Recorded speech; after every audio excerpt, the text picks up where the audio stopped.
Give me a thumbs up when live. It's live? Okay, we are going to push Starlink today to the extreme. We've had enough of the desert. I'm up to there with sand and dust, and we've got 200 miles to go until we get to the Atlas Mountains, and we're going to be testing this as I drive. I don't think anyone has ever live streamed before while on mobile. So this is a complete experiment, but I really thought, let's give it a try. Okay, I've got my colleague Berkay in the back of the van. Flick the camera over and give him a wave. And we're off, testing Starlink to the extremes. I'll talk you through where we're heading. We've just left Merzouga about an hour ago, done a load of shopping in a very nice town, stocked up with water, no beer of course. That's the downside about Morocco. We've also set the camera systems up safely so that the cameras are recording me while I'm driving. I don't have to do anything. Berkay's in the back, as you just saw, and he's going to be basically sending me any questions across. And we're going to see how long it stays connected, how long we can stream for. If it does disconnect, we will try and resume it as quickly as we can. But this is an all-time first, I think. It's most probably been done many times in America and Europe, but I don't know if anyone's done it in North Africa before. Love to know in the comments.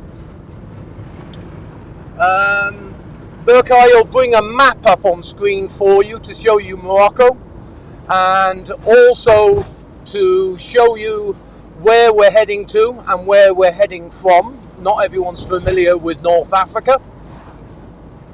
It's a blistering hot day, and I'm glad I'm out of the desert. I've spent 3 weeks there now, and to be honest with you, out of 3 weeks we most probably only had 7 days when the weather was good enough for filming without it blowing a hoolie. When it blows in the desert, the dust is incredible. I've had to put some cloths and everything over the camera and also the mobile that's filming me. Now, the way we've got this set up is we're doing a live stream from a program called Ecamm. Ecamm is an operating system for live streaming, recording, and a colleague of mine runs a show on a Saturday called Doc Rock that will show you how to set these things up if anyone's ever interested in doing live streams. We've got the mobile phone set up as a camera, and that's facing me. I've also got an Osbot tail air set up in the windscreen, which is able to look to the right. If you can change it to the right for me, and then you can have a look out over that field. I'm just waiting for the camera to move, but I've got to keep a very close eye on the road for potholes and larger vehicles, of course.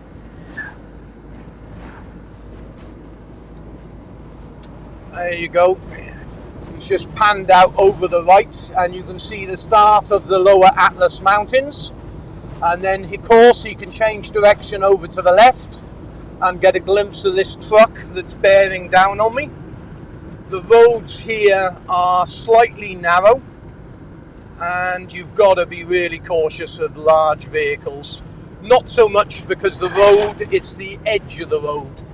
Where we just came through, coming out of the Sahara Desert, they've had some flash floods in the past few months, and a lot of the roads The side edging on the roads have been washed away, bridges have been washed away. It's quite amazing how much damage has been done. But the one thing I will say about Morocco, the road infrastructure is absolutely brilliant. And I have been highly impressed. The motorways up the top from Casablanca going up to Tangier are tolled motorways. They are not expensive. 100 kilometers will cost you less than €4, £3-4, and the road quality has been absolutely brilliant. We've got the camera set up, as you can see, so you've got split screen, you've got the view of me, and you've also got the view of the highway, because you never know what you're going to see along these roads. Now, the downside about this, and I must learn how to do this, because if this works very well, it'd be nice to have some background music on while streaming. But I don't want to breach any policies with YouTube doing that, so I have to be careful. So I've got the radio off, I've got all the music off, you've just got my boring old voice going. Now, I will answer any technical questions for you while I'm driving, but as you appreciate, I can't look at screens while I'm driving. One, it's dangerous. Two, it's against the law. So if a good question comes up, Berkay in the back will shout it out to me, and I will try and answer it where I can. We're going to leave the camera running. I think my Rode microphone is got 3 to 4 hours recording time or transmitting time, and I have got an auxiliary already charged up to swap over if need be. But I'm very curious to know, not Elon Musk's a very controversial person at the moment, but I must take my hat off to him. He has built some really clever technology. Now, this is the one thing you've always got to be careful of in Morocco. Pedestrians. Okay, 1 second, let me just get past this cyclist. These cyclists just take up the whole road, and you've just got to make sure there's no vehicles coming, because as you can see on the left hand side now, the verge of the road just disappeared, and potholes are always a problem. Anyway, Berkay, you were saying, tell me. I can't see any screens, mate. Yeah, I know there's a delay. Wait. Just tell me what the question is.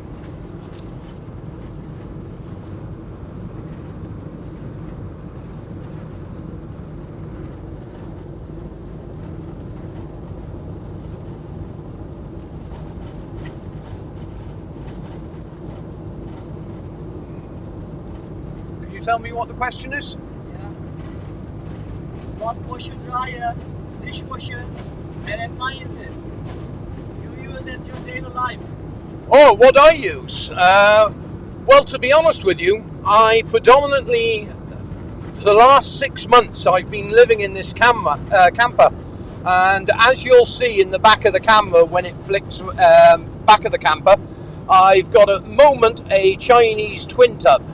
Now, my house in the UK, in my main room, which I use for eating, also working, I have a Samsung washing machine, and I've got a Zanussi, 10-year-old Zanussi condenser dryer. And the reason I've got a condenser dryer is the wall is very, very thick, and I wasn't able to put a vent tube in, because it was over 4 foot thick, the wall, and I didn't want to go drilling that, so I just put a condenser dryer up in my workshop. Well, I'm changing machines all the time. I'm testing them, making sure that the machines in the workshop, work well, dry the clothes efficiently, and I'm always changing machines over. At the moment in the workshop, I've got a couple of LGs, a couple of Bicos, a couple of Samsungs, different dryers, I've been testing heat pump tumble dryers. A lot of people like the video with regards to the controversial side of heat pump tumble dryers. I think they are just not beneficial at the moment because of the cost. And I do believe we have the right to choose. There is a lot of people who do not have the capability to put a heat pump tumble dryer in an ice cold shed in the garden, and they want a vented dryer. Why the governing bodies are changing this, I have no idea, because heat pump technology really is still in the infancy. Now, if you considered when we switched over from, let me just turn this fan down a bit.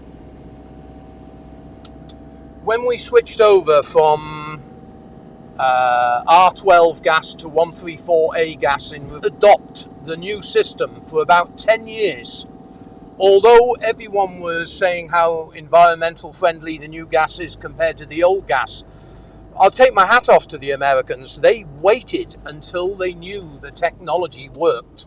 And I think we're diving in too quickly with regards heat pump tumble dryers, because all I have seen, and please tell me, I have noticed a lot of Miele lovers, a lot of Bosch lovers telling us how good their heat pump tumble dryers are. And I'm not too sure sometimes if that's what we would call in the trade bots. In other words, comments are left about how good certain brands are because they want the general public to read the comments, and they might not be legitimate comments. And I'm doing some tests on this at the moment. I'd like you also, if you are watching this, just occasionally, if you see 10 minutes gone by and no one's made a comment or anything, please tell me that the audio's coming through okay, the picture's coming through, because this is a complete test. You have to excuse me coughing, I'm still getting the Sahara out of my lungs. Never mind the camels, but that's a different matter. That's the brand I smoke, by the way. Yes, a bad habit and we shouldn't do it. But I've been smoking for too long now. You've got to be very careful and nice and slow when you go through these towns. They have no comprehension towards traffic. Now, this is always another problem in Morocco, is when the kids see a foreigner, those are all up to something else, but when the kids see the foreigner, they sometimes jump out in the road begging for coins, or even jumping on the back of the van where the motorbike rack is. They have no fear of moving vehicles, which I find bizarre. Most of these towns down south are absolutely beautiful, by the way. Going back to the chap's question about what I use. Cookers, I use a single built-in oven. I live nowadays on an air fat fryer. I find the good quality air fat fryers are unbelievable, but I have a few videos to come up on these shortly. And that is because I find it astonishing that they are not held accountable by the governing bodies. They do not have to sell spare parts like elements, thermostats, none of the mechanical parts they have to sell. They do sell new trays, new pans to go in the air fat fryers, but they do not have to sell things like elements, thermostat, circuit boards. And a company like Ninja, when I approached them at the Berlin show, just turned round and blatantly said, we don't have to sell spares for these machines, which I find absolutely astonishing. Anyway, this looks like it could be a police checkpoint, so I might have to go silent. There are a lot of police checkpoints in this country, making sure that all the tourists are safe, especially when we were down in the Western Sahara. I was astonished. Literally, it was every 4 or 5 miles, checkpoint, passport, making sure who you are, where you're going, where you've come from, knowing that you're in their jurisdiction area, and they really do look after you. It's Ramadan at the moment, by the way, and that means that the Moroccan people who are very religious don't eat or drink during the daytime at all, and they don't even smoke. And one thing I've noticed, even as a tourist, they find it rather disrespectful, even for someone like myself, drinking water or eating in a public space. It's just not acceptable, especially in some of the cities. You've got a question? Yep. Yep, fire away. Common problems about Hoover and condenser tumble dryer.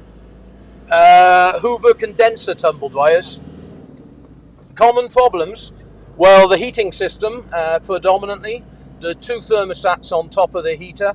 A lot of people do not use any type of tumble dryer correctly. And let me explain. Tumble dryers should always be set to a programmed time. So if you set it for 60 minutes, you should let the timer run its full 60 minutes. Not run it for 30 minutes and then open the door and shut the door to see if the clothes are dry. Because what you're actually doing when doing that, you're disconnecting the airflow over the heater. This means that residual heat will carry on increasing, and when you get this rise in temperature, if the heater was already hot, it may go over the cutout thermostat level, and that means that the cutout thermostat would go open circuit. And some of these cutout thermostats are not manually resettable. You actually have to buy a new thermostat, and that's one of the most common problems. The pulley system sometimes can be a problem on them. I've noticed some of the pulley wheels, the collapsing, therefore the belt alignment slightly goes off. There's two support wheels on most of the Hoover and Candy tumble dryers at the front, and sometimes you can end up with fluff or lint build-up, and that will cause problems. Where the drum's turning and you can hear a clunking noise as the drum's turning, and sometimes that's just fluff built on those two support wheels. The bearing system at the back on the Hoover and Candy machines is usually very good. I don't see many of them wear out compared to the Hotpoint or Indeset. And then of course you've got circuit board problems. A lot of these heaters now are controlled with relays on the circuit board. And in my honest opinion, a lot of the manufacturers put the bare minimum relay in to operate.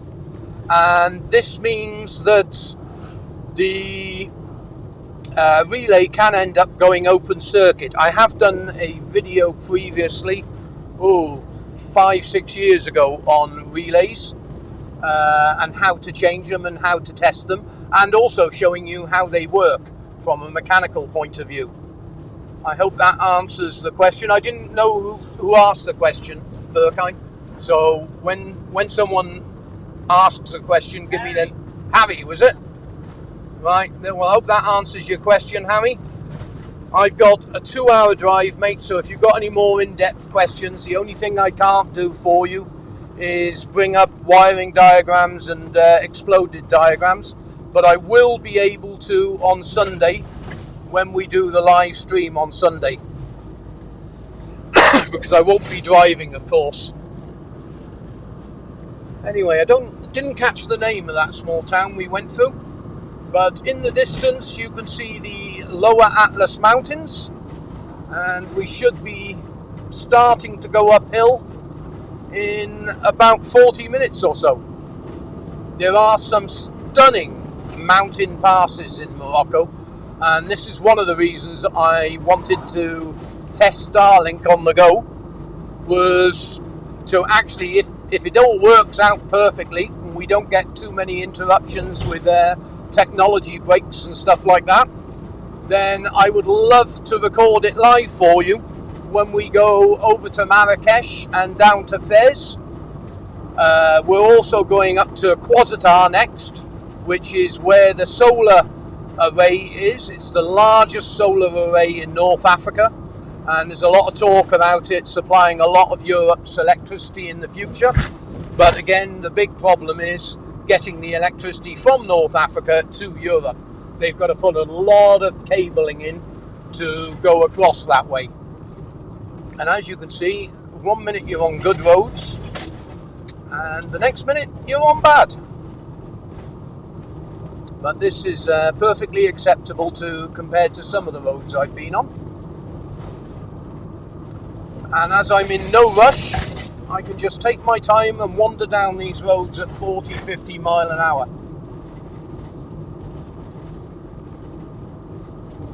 I'm going to have a break from talking for a couple of minutes just to grab some water. I'd say today's temperature is somewhere in the region of about 34, 35 degrees.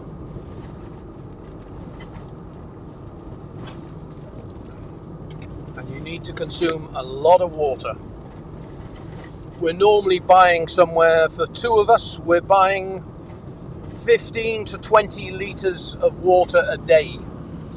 That's not just only for coffee. We're most probably both drinking in excess of 4 litres of water a day. Maybe more than that. Because I'm driving, again, it can't be beer. And I am running exceedingly low on beer, to let you know. I came in with 4 cases, and I think I'm down to my last 12 tins. So I have heard there is a supermarket in Quasita, which is a Carrefour supermarket, and I believe I will be able to restock there.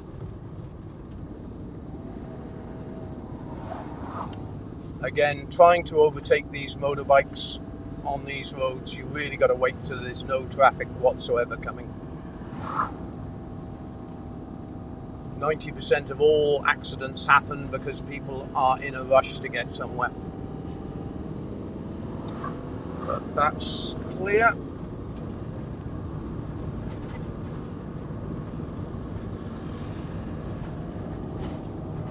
And now we go into a different town. And you really got to stick to the speed limits when you go through these towns. They don't have speed cameras or anything, but the local police do have a lot of handheld radars. And I think it's just courteous anyway, going through these towns at the correct speed. Anyway, has anyone commented on what the quality's like on this Starlink on the road? Sorry? No comment about Starlink. I can't hear you, Burkay. No comment about Starlink. No. Has anyone left any comments about, is the audio good or the picture quality good? No? Well, We have a new comment from Appliance Guy. Right, oh, Appliance Guy, I know that name. He says, back in 2000 and 2010, what were your favorite washing machine brands? 2000 to 2010. Yeah. Well, it had to be the Bosch washing machine. I can never understand, when I say Bosch, I'm meaning any of the XL ones. Let me get this donkey out the road. God almighty, poor animal. Yeah, I would definitely say it's my favourite tumble dryer, including the AG Electrolux at that time. They built a very good tumble dryer. Yes, they had some circuit board problems if you didn't have a good connection or things like that, but they were exceedingly good. Again, I have to take my hat off to Bosch with regards to the dishwasher in 2010. LG were just coming on the market then. They produced some good machines as well. Hotpoint, really, since 1990, Hotpoint and Indeset has just gone downhill. Nowhere near the build quality that they used to produce. Hotpoint Hoover really did dominate the marketplace in the UK, all the way up to 1995. The Hotpoint 95 series was a brilliant machine. The Hoover A3 series was a brilliant machine. But then they just lost the pot when the Italians bought them. And now Indeset is part of the Beko group. Let's hope that Hotpoint and Indeset now start getting some technical information to people like myself and the general public to assist them with repairing machines.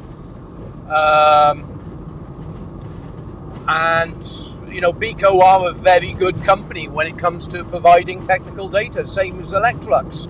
AEG, Zanussi, Electrolux, brilliant company at supplying really good workshop manuals, wiring diagrams, but they've lost a bit of the marketplace. Bosch are living off their reputation today. So's Hotpoint, so's Hoover. Hoover's now owned by the Chinese Haier Group. It's very hard to say what to buy in today's society. You have got some new companies opening up, selling machines. There's an awful lot of foreign junk out there. And I'm really sorry to say, you know, even this Chinese machine that I've got in the back, the machine washes well. I actually like it being plastic because it's very, very light compared to the Hotpoint or Hoover or Service twin tub of the 70s and 80s. But what the heck is that lot out there? Have a look at, pan out to the right. I don't know what all these mounds are.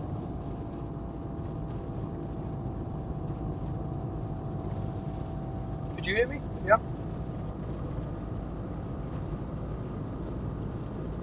Just waiting for the camera to move, to go over to the right.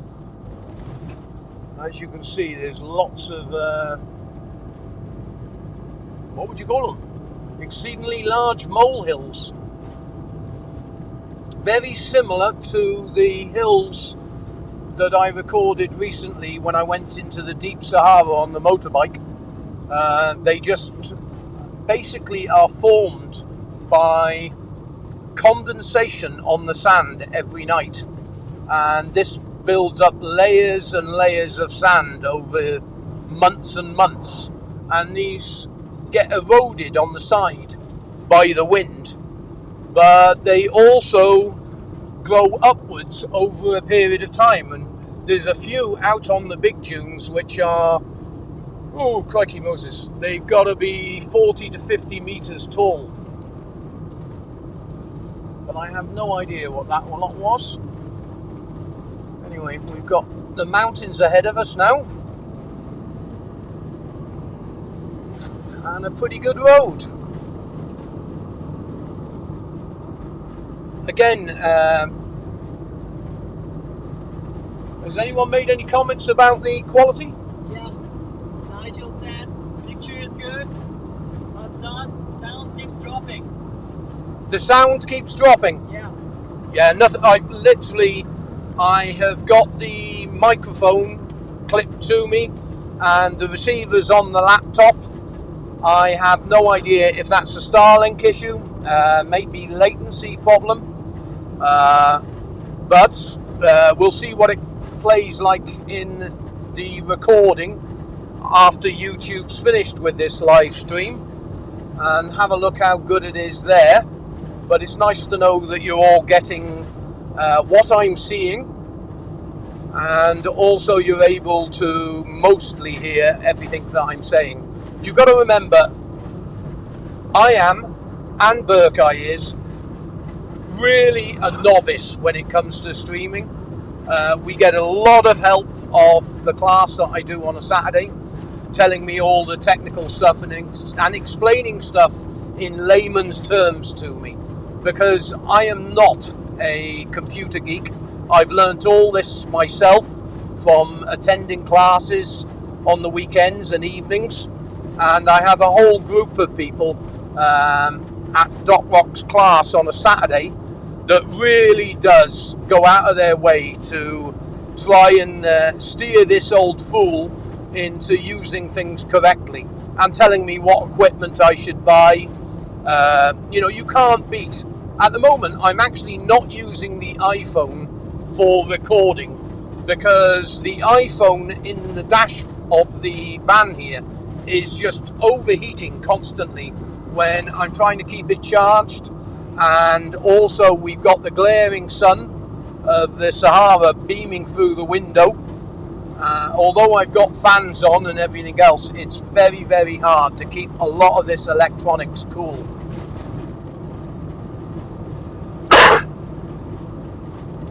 Anyway, I'm going to drive for a few minutes. Berkay, can you put the camera on the front one? The Osbot, face it forward and put it on single so they can see these mountains coming up.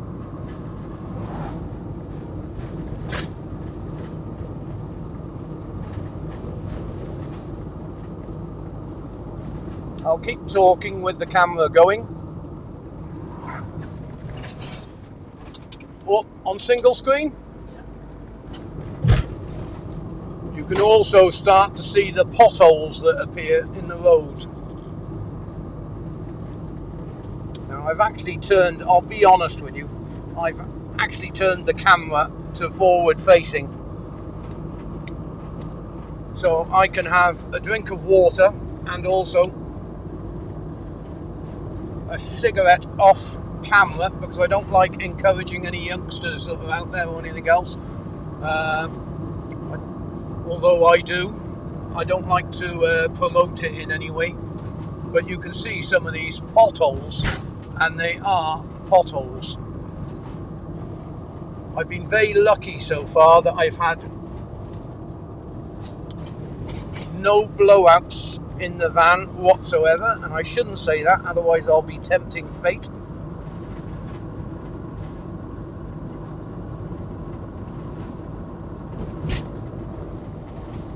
But we've still got about 2 hours to go.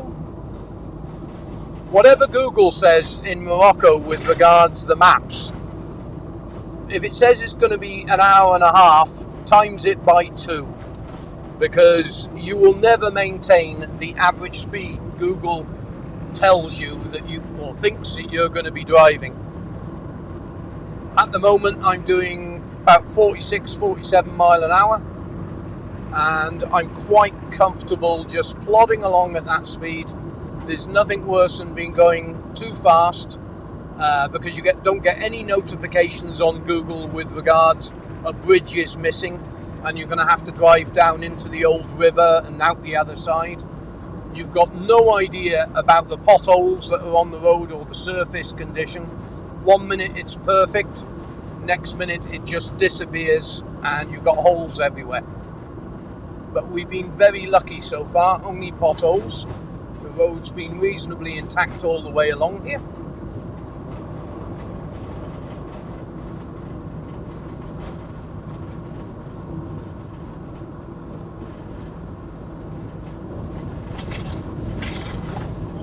Yeah. This guy has a new comment. Yeah. He wants to know your opinions about camper. About which? Sorry? About your camper. My opinions about my camper? Yeah. What's he want to know about it? Like general stuff. What do you think about the camper life? Well, love it. We were at, what was that video called, Berkay, that where I went up to that family who bought the washing machine. Oh, there's snow on the mountains. Oh, pan out to the right. You're not going to believe this. 35 degrees, and that's as far as the camera will pan. But I don't know if you can see it on camera or not. But the mountains over there are all snow-capped, and that's where we're heading. So we're going from one extreme to the other. Anyway, with regards camper life, as long as you're organised, you're in no rush, I love it. It's a new, every road you go on is exploring. The people you meet are incredible. I mean, I was at that campsite the other day, and it was a Berber family, They only had I think it was a Siemens washing machine, but the drum was warped that they were using. And the guy had gone out because someone was selling a hire. Was it a hire? A hire machine. And the bearings had gone, or the spider had gone. Now, I couldn't actually help him because the nearest place to get parts for that machine was Casablanca. And I was only staying there 2 nights, so there was no way that I was going to get any parts for these machines. But it's, there's so many people you bump into. We just stayed at a 4-star hotel for £6 a night with the camper, and they're heating water in the Sahara Desert with wood. Now, firstly, wood has got to be a seriously scarce commodity in the Sahara Desert, but this guy had got bits of wood and he's heating the water for the hotel. So while we were having dinner there, I explained to him about solar water. He had no comprehension whatsoever that he could basically, he doesn't need to buy a commercial system. He might not have the money, but at least he could be preheating the water in black containers on top of the roof, because in the daytime it's 35 degrees every day minimum. In the summer it goes up to 60 degrees there. So what I'm getting at here is my education and my knowledge of solar electrics, solar water, domestic appliances. It's really, really nice for me to be able to go to some of these places and help where I can. I mean, I was explaining at another house, they had a new washing machine that they were really proud of. And then I noticed the wiring that they had it connected to. There was no earth on the whole of the house, electrics. And they didn't understand that, the earth is there to protect not only them, but also protect the machine. But the lack of education on certain things is incredible. It always amazes me, these people in the middle of nowhere, cycling a bicycle in 30 odd degree, and he's no young puppy. He's got to be 50 odd.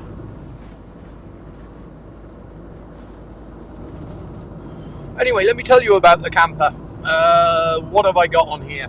I've got a 2 kilowatt inverter connected up to a 2.5 kilowatt lithium ion battery.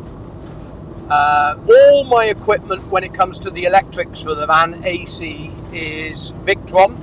I think Victron is one of the best you can get. I've got an Orion 30, which means that it's going to transfer 30 amps off the engine alternator to assist in the charging of the lithium ion battery when I'm driving. I've got 2 MPPT controllers controlling 4 solar panels that are on the roof. One solar panel is a 400 watt panel, and I've got 3 curved panels, which are fiberglass resin panels, which are on the front of the vehicle, and I was able to curve them with the shape of the vehicle while gluing them to the actual roof of the vehicle. That gives me approximately 800 watts of solar. Now, the most I have seen ever that I've been getting off those solar panels this is allowing for loss of efficiency, not the perfect sun angle. Don't forget, we're still in the spring even here, so the sun's not directly above, but I've seen 540 watts off them, and that means I can go from empty to fully charged without the engine running on the van within a day, which is great.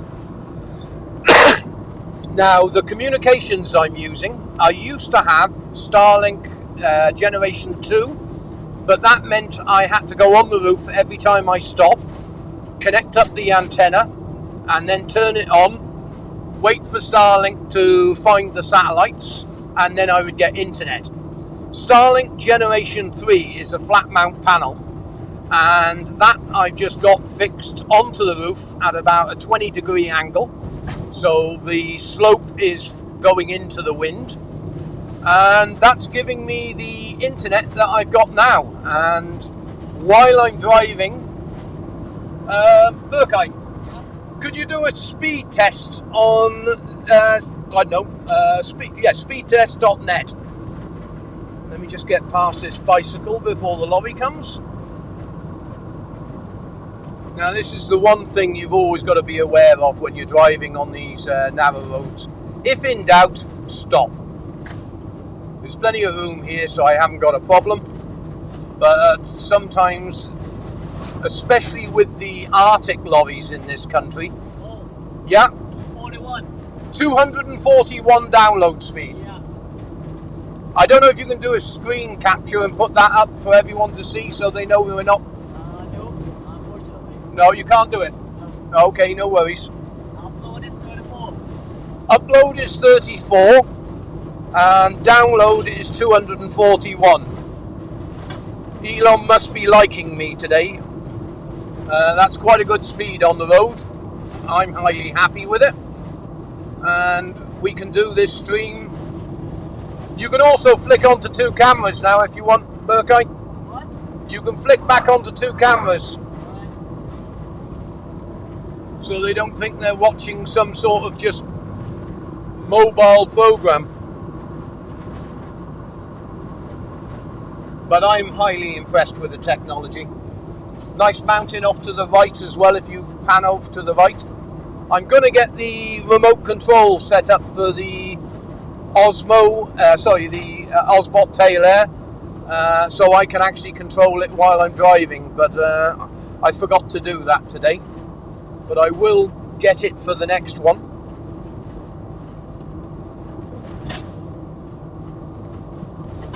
And I'm just going to have a quick look at the map.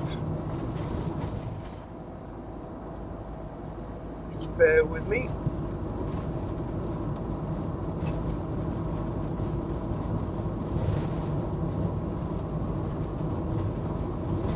Just seeing where we are. We got a nice bit of windy road coming up shortly, so that means we'll be heading into the mountains. And we're making good time. It says approximately 1 hour 26 minutes to our destination. So if I double that, it's about 3-hour drive. So, as I said, I'm in no rush. I'm just plodding along, having a chat to you lot and enjoying the day. I think this is incredible technology, though, that you're able to be sat in the UK or America watching a live stream of some idiot driving through Morocco in a camper with a motorbike on the back.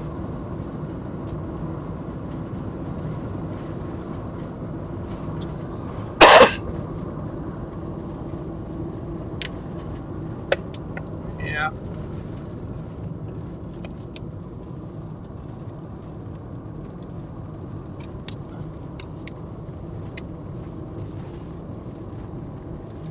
The sun is glaring in now. I can see that the camera is not getting me 100%, and that's just due to the sun angle coming through the windscreen. Can't stop that, I'm sorry. Well, I might be able to. I mean, I've realised I haven't got some of the cables that I really should have brought with me. I was hoping to use the Osmo Pocket 3 as the main camera looking at me because it's got a much wider angle lens, but I haven't got for some unknown reason. I'll be talking to my class on Saturday trying to get the Osmo connected up to eCam so I can use that as the camera that looks at me, and then have the tail air as the one that looks forward. But once you've got a truck like this in front of you, you just have to sit and wait. There is no way I'm going to try and pass him until I know I've got good surface of road, wide enough road, and the guy knows that I'm overtaking him.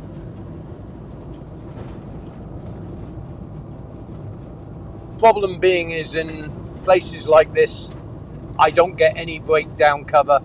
I even had to take out third-party insurance with Moroccan government. Basically, my UK insurance was just far too expensive, fully comprehensive, for covering me in North Africa. And to be honest with you, I'm pretty sure I can rebuild this engine or anything that goes wrong with it out here. Cool. Yeah? And Flying Sky has a new comment for you. Okay, fire away. As you know, Vico has taken over the Whirlpool and others. Say that again, sorry. Vico Group has taken over the Whirlpool and others, right? Yeah. What do you think about it? I'm actually all for it. I think Beko are a good Turkish company that started from nothing. The same as Hotpoint, the same as Bosch, and they have not followed in the tendencies of the other companies. Let me explain. Beko has just acquired Hotpoint, Indeset, Whirlpool, Europe, and all the lesser brands of that group. Now, before Beko took them over, it was only Hotpoint engineers that would get technical wiring diagrams or workshop manuals on their machines. Hopefully, now Beko have taken over, they may start allowing engineers to get the right information that is needed to repair machines. It's, this is one of the, machines are becoming more advanced. That means that technicians need more technical data on components like NTC sensors, knowing what value the NTC sensor should be at a certain point, what the voltage should be going to a pressure switch, or what voltage the motor should be getting, all sorts of different information.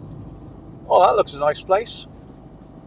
Side of the road next to, well, what was a river, only in the winter. But it's Ramadan, so you're guaranteed they won't be open. No food until sunset. Now, it'd be interesting to see how the picture holds with all these palm trees and everything driving through here now.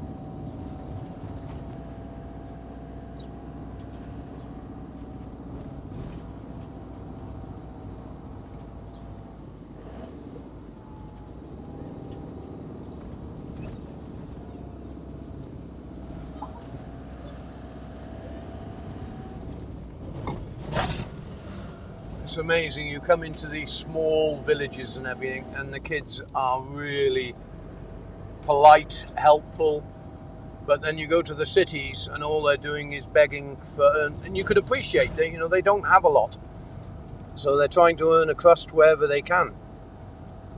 But you can only be generous to a certain level, especially when I've most probably had on this trip so far in excess of 500 different type of children, including adults, coming up to the van or coming up to me in the street with their hand out, just trying to get money. Or even, I've even given all my chocolates away, because, you always hand kids sweets, but you can't just keep giving money on to everyone that comes up. Otherwise, I'd be, I'd never have enough money in my pocket. Now, here's a prime example of where the litter becomes a problem.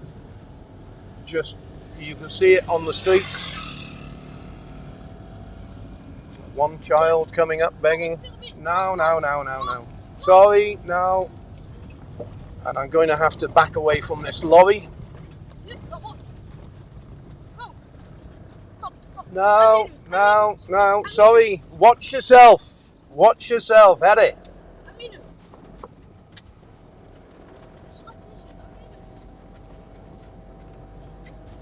this is meant to be a main road.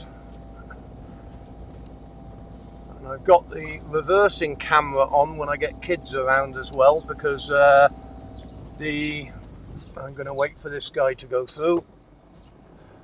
And a cable hanging. Let's hope that's not live.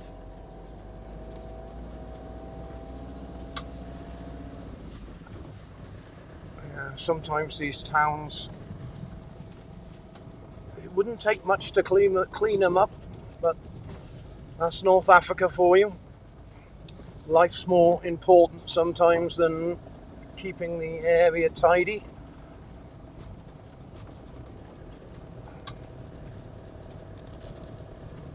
Don't know if the signal still worked there.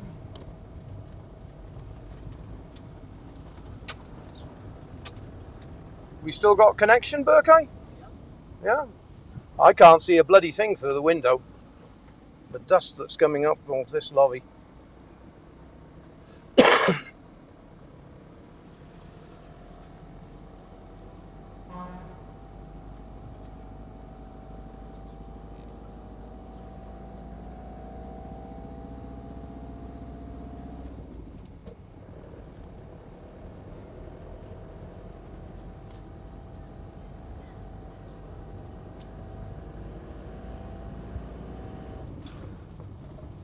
But gives you a good insight into what some of these towns are like.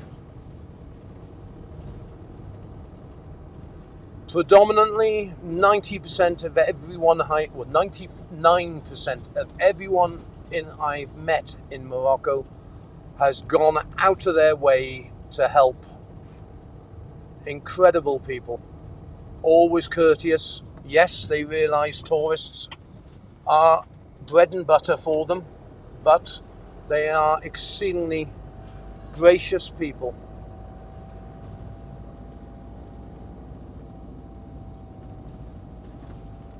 Lady trying to sweep all the rubbish away from my house.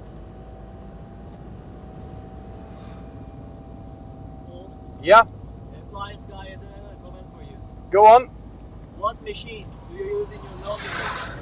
Yeah, I've sold my laundry now. I had to close the one down in Portugal.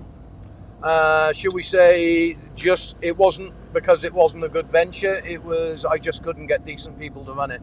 And when my mother was ill in the UK, I had two choices: either keep losing money with it because I didn't have the right people running it, or basically shut it down. And my mother was more important to me than the business. So, appliances. There we go. You want some appliances? Just casually look. Quite a few front loaders. I haven't got a mobile camera with us, so I couldn't. I will get that set up for the next one, so I can actually jump out of the van and we'll go live. Because if the van's close to the shop, like that was, I'd be able to sort of jump in and take you in with me.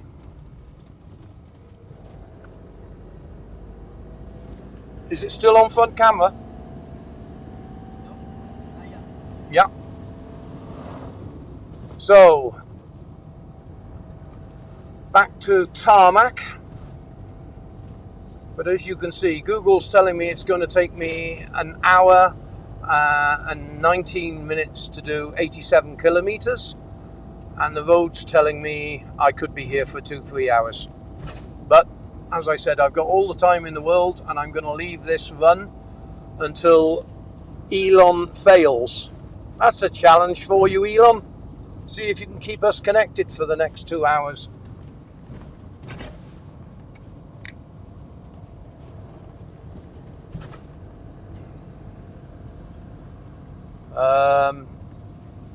Actually have a look at your phone, Berkay, and bring up on the map for them where we actually are at the moment. Put a little pin on there or something.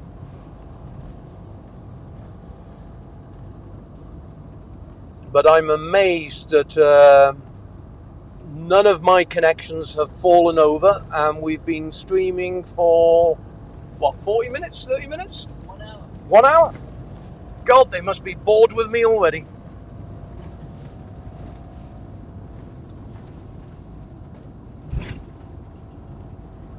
But I hope this is giving you an insight to what North African life is like and what the roads are like.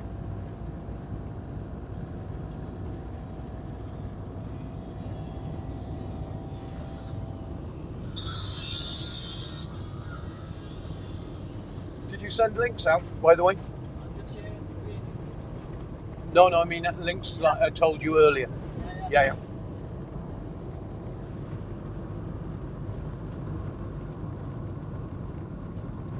Now, some of the vehicles literally will have 5 times more on the roof than the car size. I have seen cars literally with like 2 cars on the roof. I hope we actually spot one of them as we go into the more rural areas.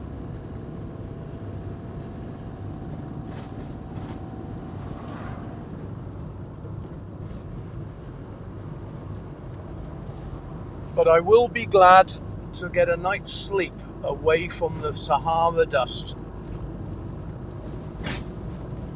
And I don't mind even if the temperature drops 15 degrees. Because some days it has just been, it's really hard when travelling to go from, when I first arrived in Morocco coming over from Spain, it was about 15 degrees, and within 2 weeks I was in 35 to 40 degrees. And the hottest temperature I have seen when I've been out in the desert has been up above 40.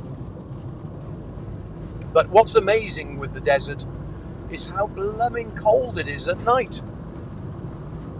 I've had temperatures go down nearly to frost. Some nighttime, most of the nights there have been 4 or 5 degrees. Now, I might be able to get past this lorry.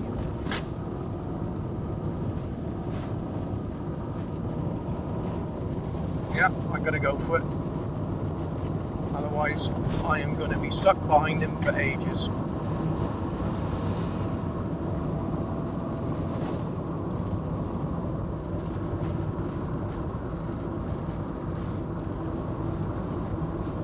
I mean, you're driving along and you come across a place like that. That's someone's house by the look of it.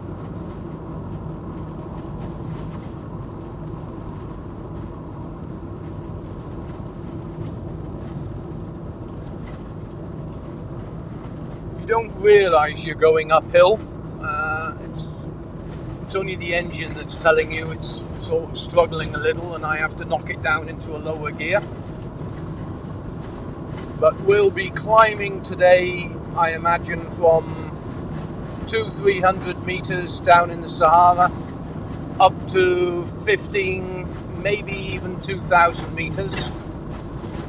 And there's one road that will be taking me up over the higher Atlas Mountains, and I think that road is somewhere around just under 3,000 meters, with the peaks around 4,000 meters. So it's pretty much uphill for the next couple of days.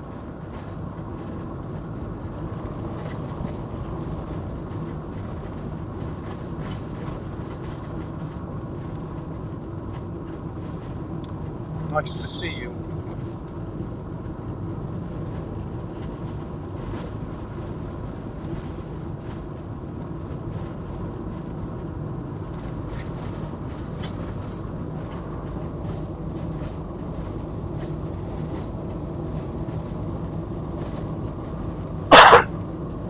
Do us a favour, flick it on to 2.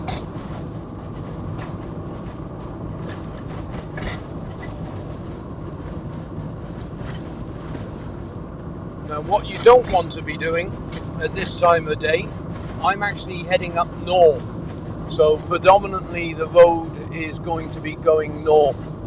So the sun will always be out the left-hand side. But of course, when I'm heading west, I get the sun in the afternoon right through the windscreen. And you don't want that, because you get a lot of blinding when driving.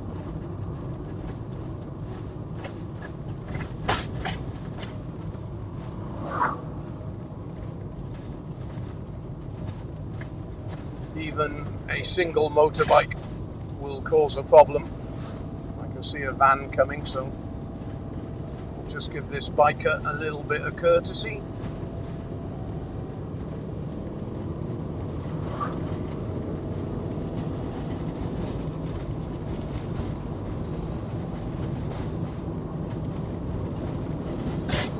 Road's getting a bit bumpier.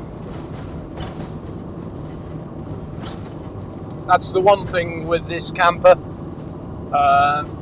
When you're on these type of roads, you keep having to adjust cupboards and stuff like that.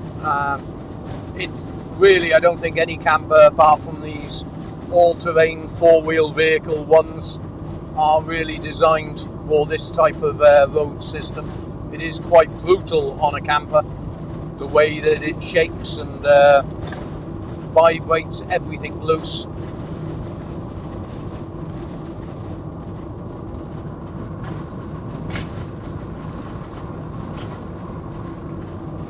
Are we on two monitors, mate? Yeah. Right, it's only showing up one on mine as the latency, I imagine.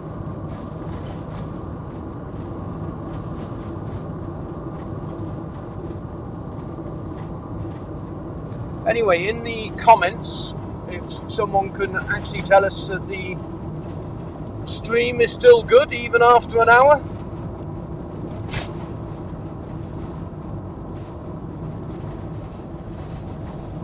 Just trying to...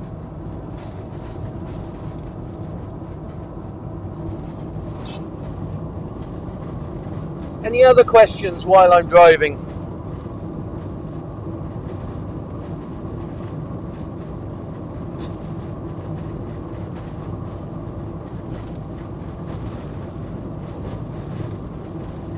Cooling down a little bit in temperature now. Starting to feel a bit cooler as driving along.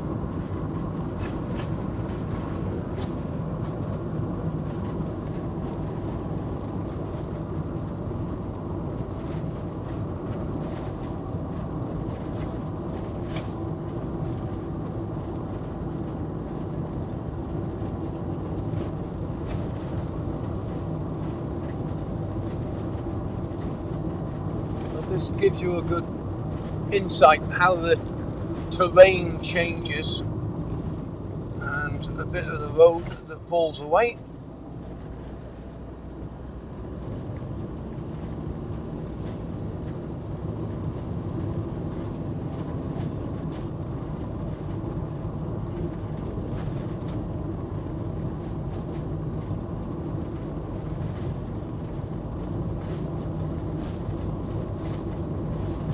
I could actually not have any problems living in this sort of area. It's a lot more green than down in the desert. The desert is a really, really hard place. 3 weeks there was enough for me.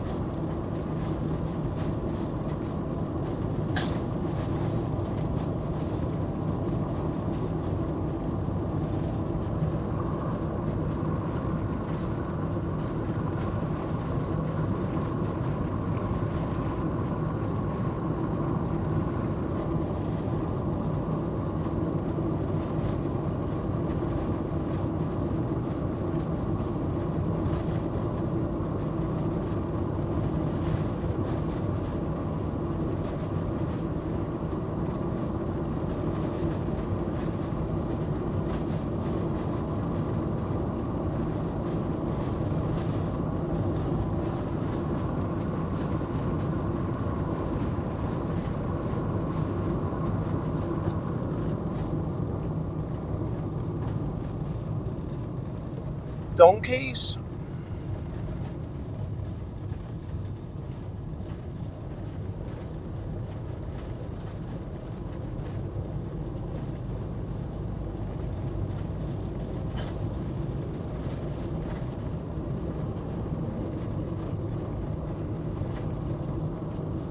Stunning terrain though.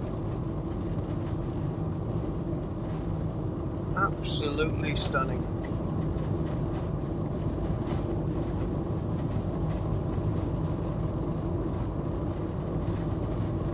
Hopefully in a minute we'll be turning a little bit more north. and get the sun out of the windscreen and the front camera.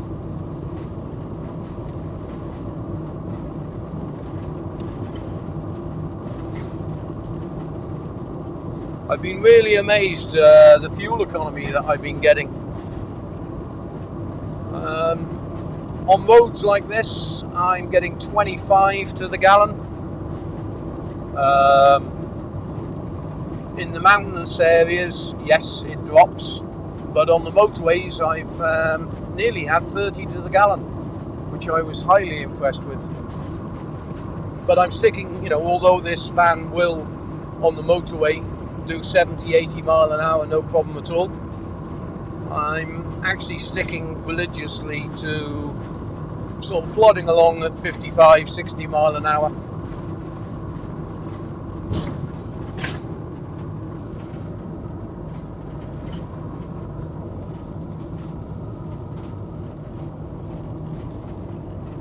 Not too sure what that was that went under the wheel.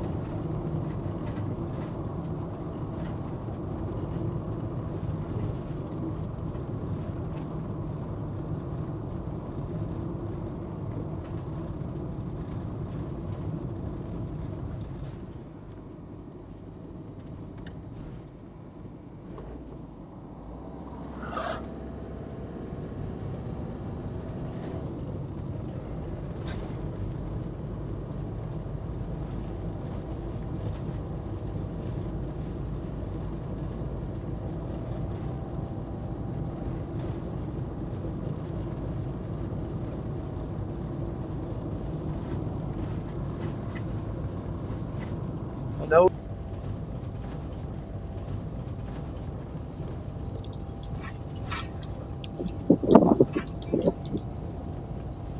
Okay, I think it disconnected for a couple of seconds due to the high buildings.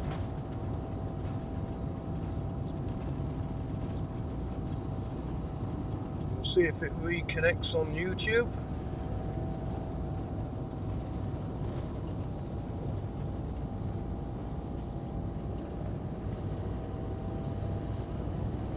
Really trying to test this Starlink as well as I can to understand the capabilities when I go in the mountains. Another riverbed. I doubt if we'll see, oh, there's water in it. Well, a little bit of water.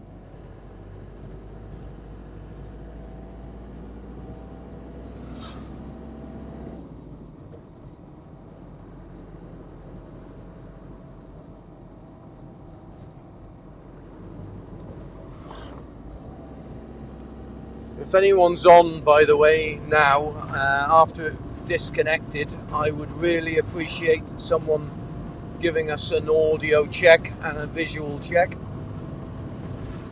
I know this has been a long live stream and I don't expect people to stay on for the whole period of time, but it would be nice to know that it's still going out.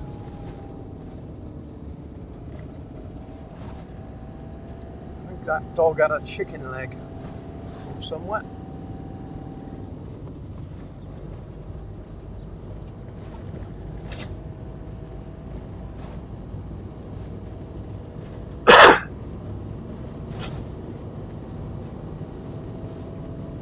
You wouldn't expect Starlink to stay connected really when you're going in amongst buildings, because it's not like there's a satellite overhead.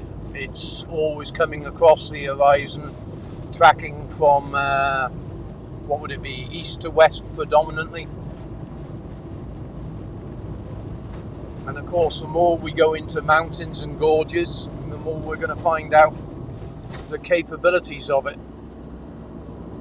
And you've got to remember, Starlink has started off with the northern hemisphere first, with all the satellite arrays to make sure that North America, Europe, all had good internet. And of course, the more satellite he's been putting up, the more it's been going up towards the Arctic and down towards the equator.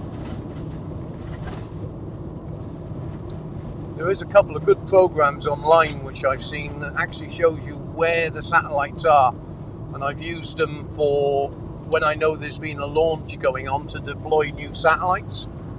I find that absolutely fascinating when you get a decent night sky that you can actually see the actual satellites being deployed in their long train. I've seen it on a few occasions now since I've been down here. Can you also do me a check on the microphone audios for 2 bars, whether I need to change over mics shortly?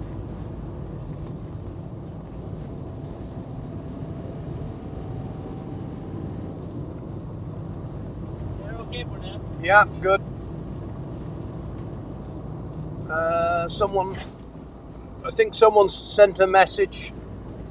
Just have a look, so I can't read it. They say all the video is good. Okay, who from? What? Who sent that message? Rubbish guitar says all good. John says audio and visual excellent. Okay, so thank you, John. And what was the other name? Rubbish guitar solo. Oh, I'm sorry. Rubbish guitar vlog. Ravish. Oh. Rubbish guitar vlog. Anyway, both of you who sent the messages, really appreciate it.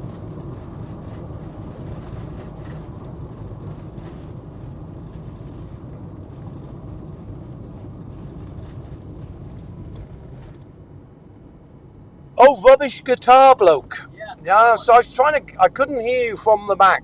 I'm going to have to actually get an earphone so you can actually talk to us from the back to the front.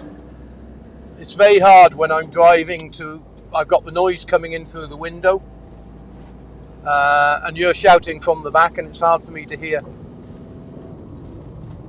Well, I don't know where we are now. Casa Igil. You must have some type of tourism. The flags are up.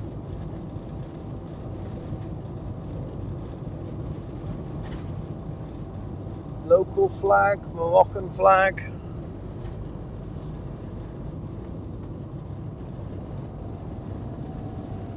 Oh, they do a lot of fabric here by the look of it.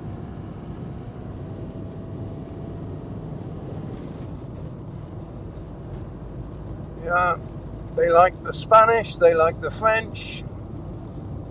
No UK flag, European flag. Not many Brits down here.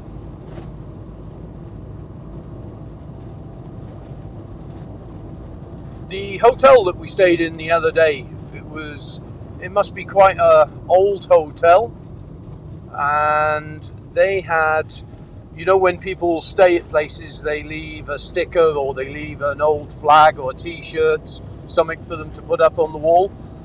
There was hundreds upon hundreds in there. That will be in a video coming up shortly on the what was it, Camp Sahara Hotel, Port Sahara, I think it was.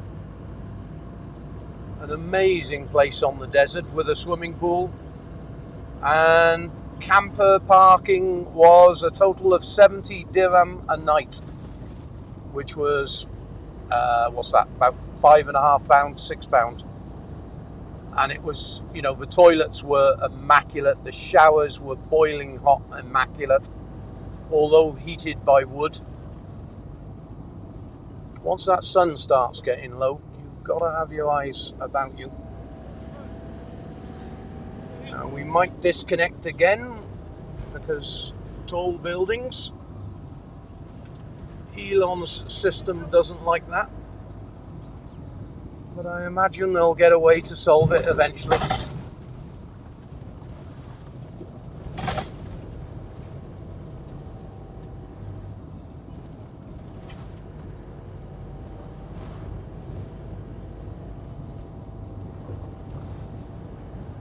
I've been driving today for about 4.5 hours. When we started, Google turned around and said it was a 2-hour drive. So I've already done 4 hours, and I think it's going to be 5 to 6 hours before we get to the area.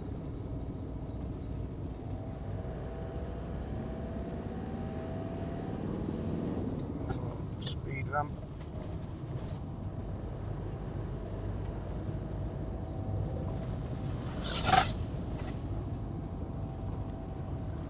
the dust that's generated in these small towns, because everything is so dry.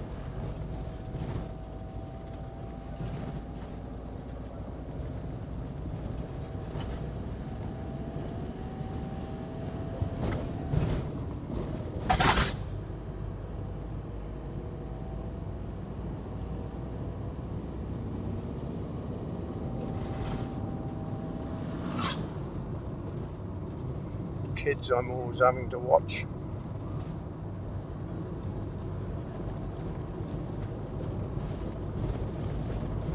I prefer to hit another car than hit any child running out.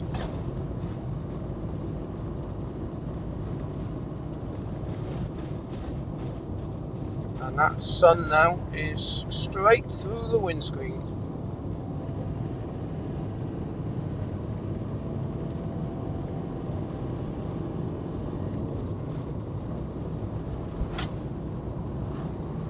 So we must be heading slightly southeast at the moment.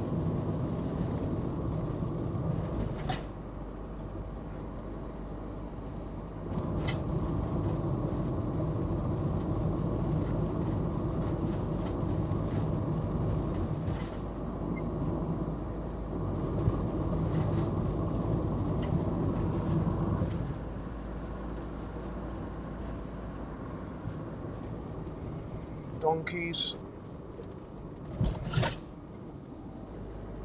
Makes a change from camels. The one thing I'm looking forward to seeing again is the goats that climb trees. When I was coming down from Casablanca, there was an area that I drove through and there was no room to pull over. The road was that bad. I came round a corner and there was 40 goats in one tree. I mean, it was just like a whole tree of goats. But the branches, you would think that wouldn't even hold the weight, but it did.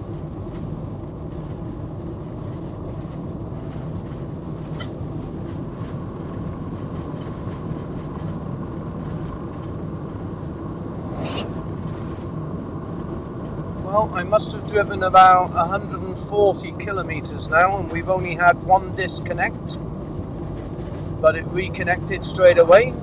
So my hat comes off to you, Mr. Musk. Your kit is holding together very well in some of the most remote spots on the planet.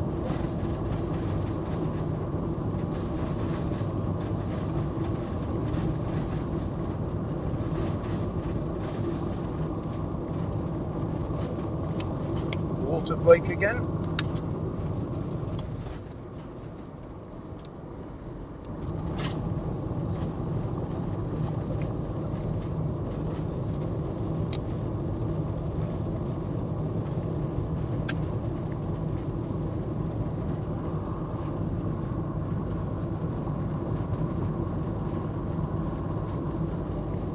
Quickly have a look at the map.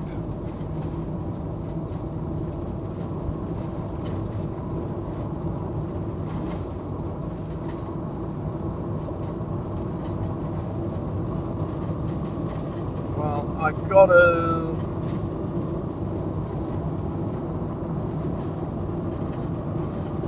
let me just change this. Yeah, so we're heading southeast at the moment.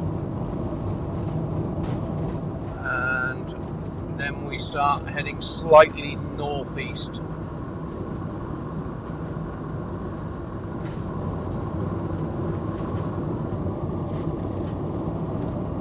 Come on, stop the boredom. Give me a couple of questions to answer.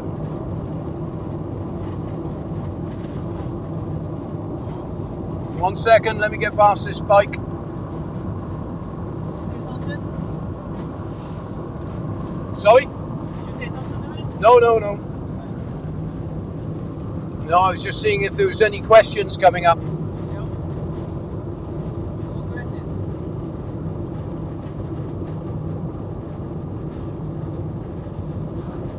Now, for those of you who are interested, we've recorded a lot of videos on Morocco with regards nice places that I found to stay. Also the appliance industry, the shops that I've been visiting, different appliance engineers that we visited, and I've got a couple of factories coming up over the course of the next month that I'll be going to. But some of these oddball campsites in the middle of nowhere, especially when we came down the coast, you know, they don't understand marketing or anything like that. They just have a sign on the side of the road that says campsite, and they think they get business just from that, which they do. But it's nice to make a couple of small videos for the campsites that have been really, really worthwhile. I have gone to the effort of making a small video for them, just so other people, when they're doing their research or coming down to Morocco, can actually see, you know, that these places are available. Some of these people have never listed anything on Google Maps or Park for Night or any of these applications for campers, because they just do not have internet, or they're not aware of it, and they don't realise how much business they're missing out on. I mean, you know, when we travel all the way around the country like this, we predominantly rely on information that is given to us by Google, whether it's Google Maps, us doing the research, Facebook forums. Then we use applications for, like, camper. I always use Park for Night. The information is good on there. Sometimes it's a little bit biased, where you end up with some people who have spent most of their life travelling around Europe, who are used to toilets that are clean and tidy, and then turning up in a lovely family place that has only got a North African style toilet, which is basically a hole in the ground, and then they go and leave disgusting remarks about it because they think those places should have a modern European toilet, and it's not always the case. They can't buy them. It's not like they don't want to be able to look after their guests. They just don't, you know, they don't sell European toilets here. But the food is, you know, I haven't had one stomach problem since I've been here, and I've eaten out a lot, especially when I came down the coast. I love my fish. You know, the fish all the way down from Tangier down to Rabat, Casablanca, then heading down into the Western Sahara. The ocean fish was incredible, and the prices blew me away. Lobster for £4. You know, it's like my freezer's not big enough. As you come inland, the cuisine does change a lot. You're only getting tagines and other local dishes. Last night we had a very nice chicken on skewers with chips and some Moroccan salad. The chips weren't the best in the world, but, you know, they were okay. But the chicken was lovely. And all the horror stories you hear about people getting, you know, salmonella, food poisoning, really bad. I think you just gotta, you know, be responsible, check your food. Yeah, in other words, you know, have a good look at the inside, especially with chicken, before you eat it. If it's red, then don't eat it. It's quite simple. Make sure it's well cooked. But we had to throw a kilo of chicken yesterday. Burkai went into this local shop, bought some chicken. We put it straight in the fridge, and the fridge is working perfectly. And took it out to cook it, and he took one smell of it, and no, we decided we weren't going to risk it. How much was that chicken? What? How much was that chicken the other day that you bought? With the egg, it's like 80. So 80 dirham for, it was 1.5 kilos of chicken, was it? Yeah. 1.5 kilos of chicken, and I think he bought 20 eggs, plus some other bits and pieces. And don't forget, we were paying tourist prices, I can guarantee you.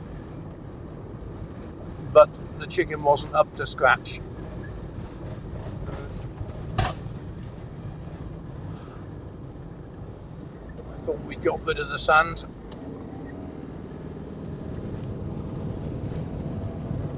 That's the first time I've been down in third gear for a while.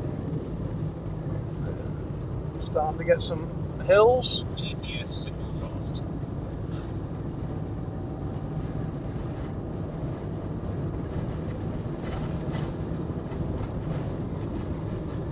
Now we haven't even looked at any campsites in this direction yet. We thought we'd drive up here, take our time. Quasart, as you can see, that's where we're heading, where the solar array is. But there's a valley up here, which is, it's a gorge. What is the name of the valley? Which valley? Where the gorge is. I don't It's remember not- the specific name. Yeah, it's But not. it's in Ouarzazate. It's not Paradise Valley. That's in Agadir. It's something Gorge, I think it is, and it's near Tingeh, which you could see on the sign there.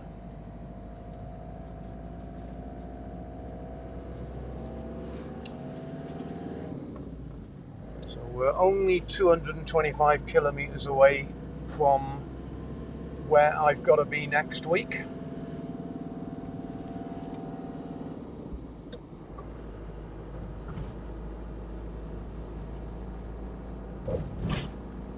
This looks a little bit more touristic. A lot of street lights.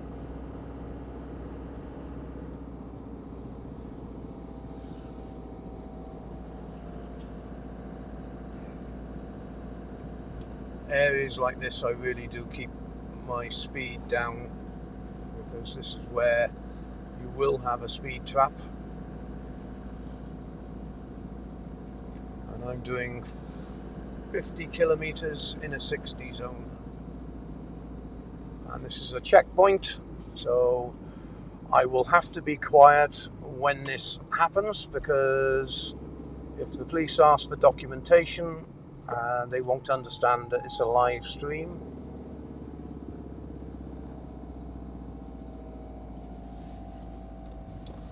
Always check with them.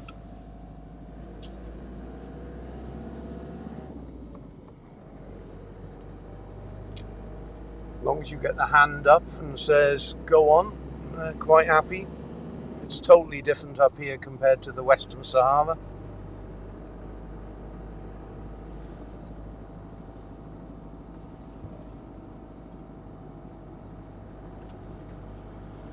I'm not actually sure what town this is.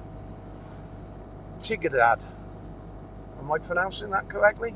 I can't see on the map. Tingard.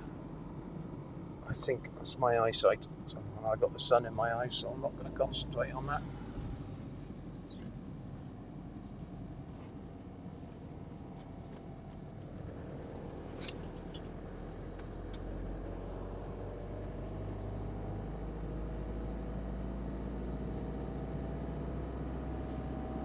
Just got to turn the wipers on a second, so try and remove some of this dust off the windscreen.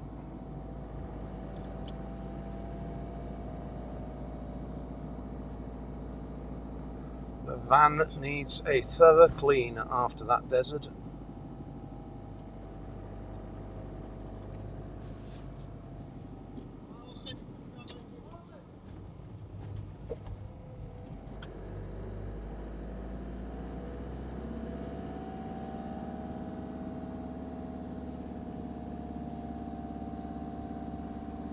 And that sun now is glaring through the window.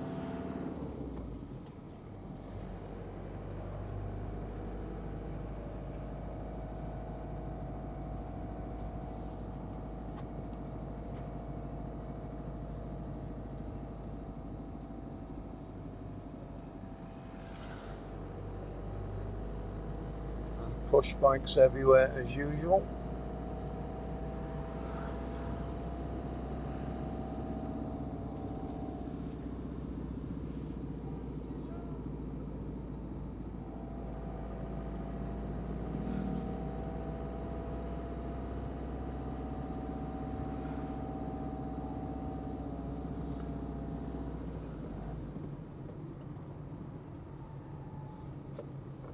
Sometimes they don't even mark these speed ramps, and trust me, if you hit them at the wrong speed, you certainly know about it in a camper this big.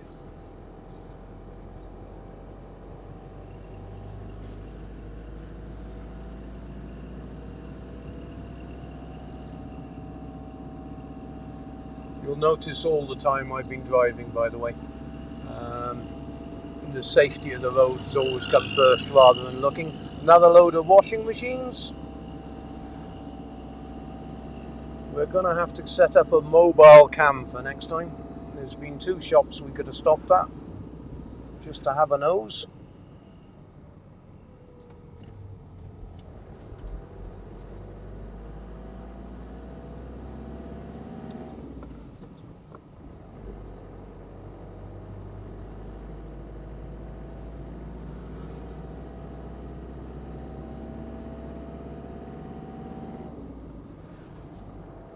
But it'll be interesting to play this back later to see how good the quality was for you, as that was the aim today.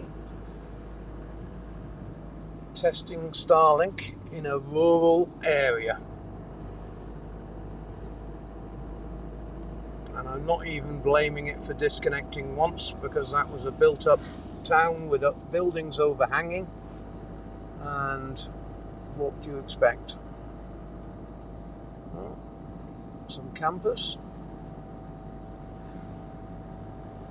Right outside a pharmacy.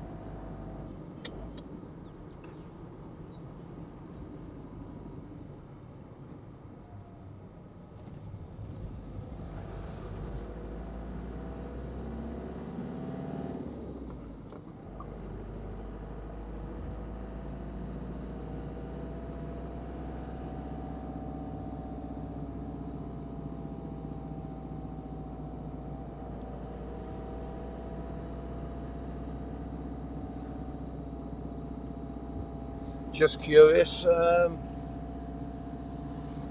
many people have been on the stream? Yeah, don't blame them. It's been 1.5 hours. 1.5 hours. Oh well, at least we've been testing the systems.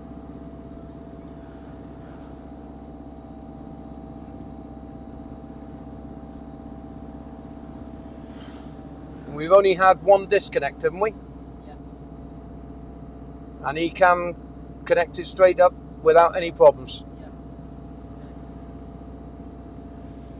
Fridge freezers. Must be another appliance place, yep.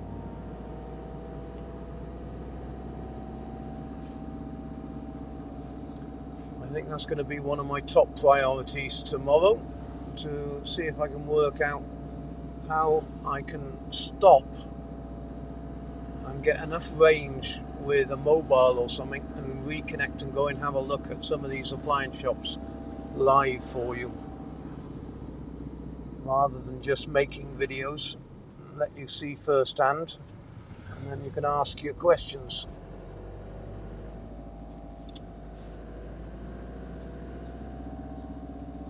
Without even looking, just backing into the road.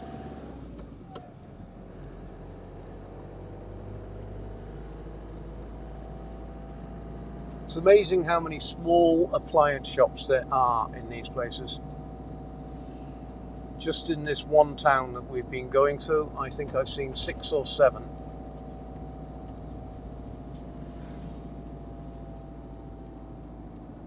And I haven't been able to look because I'm trying to avoid push bikes.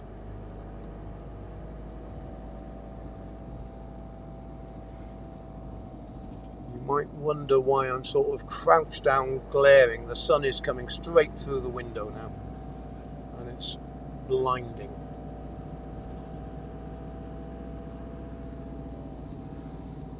And I think that's one job that I've got to do, is really get this windscreen as clean as possible before doing a stream.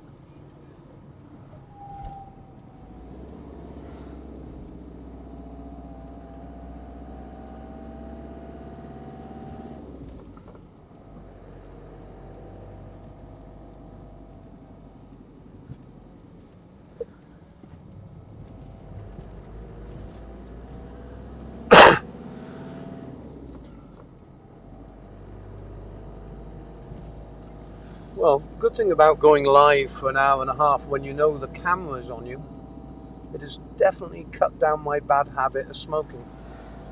So I won't smoke on camera if I can help it.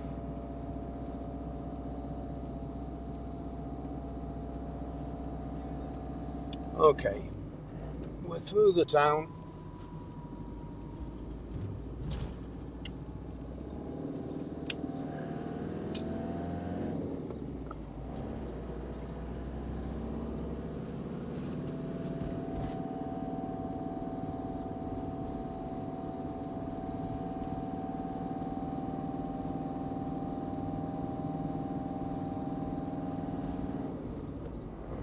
Just having a look at the maps.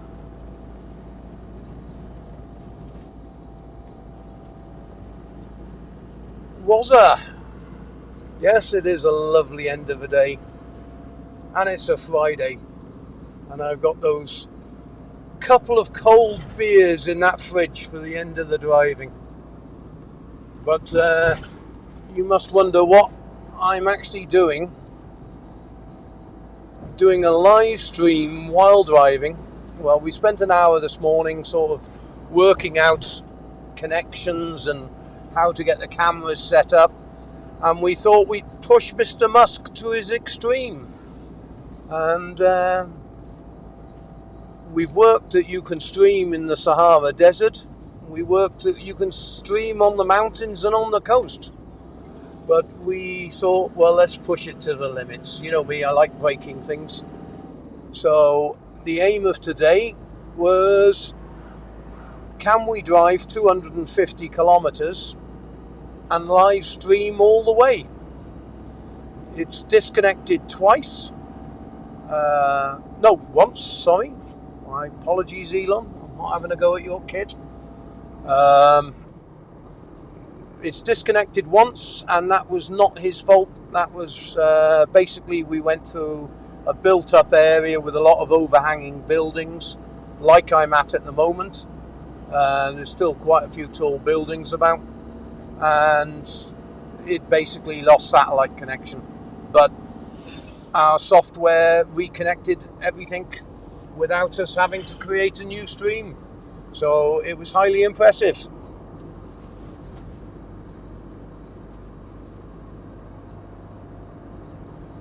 Burkai's just one for you, Wazza. Burkai's in the back at the van at the moment, and he's editing up a video that will be out later in the week where I was stupid enough to go into a sandstorm on the motorbike, and I spent 4 hours out in the deep desert basically trying to run from 80-mile-an-hour winds and sand that would rip your skin off. But I had plenty of water with me, so I just nestled down behind a palm that I found and got out of the wind for an hour, and then I continued once the wind dropped a bit. But it can chop up so badly in that desert. Literally, 1 minute it's beautiful sunshine, the next minute you're in a sandstorm, and it's within the matter of minutes. And there's nothing to say a sandstorm is coming, it just happens.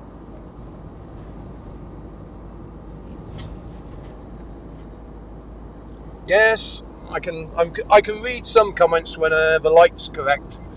Yes, Elon, yeah, you can crack open a cold beer tonight, Elon, knowing your equipment works on the road, driving from the Sahara Desert to the Atlas Mountains.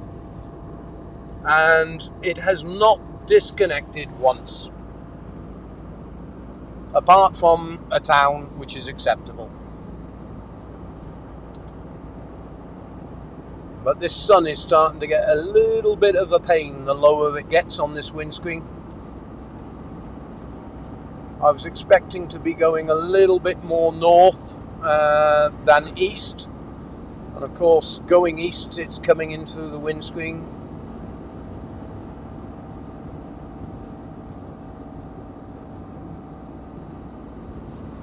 Sorry, going west, it's coming in through the windscreen. The set wrong way round. But the road's got nice again. No potholes.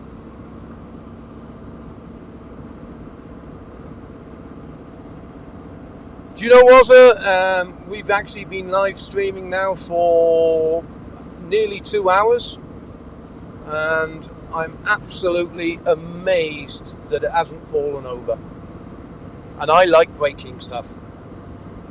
It's the best way of finding how to fix something is break it yourself and then work out what the problem was and try and rebuild it.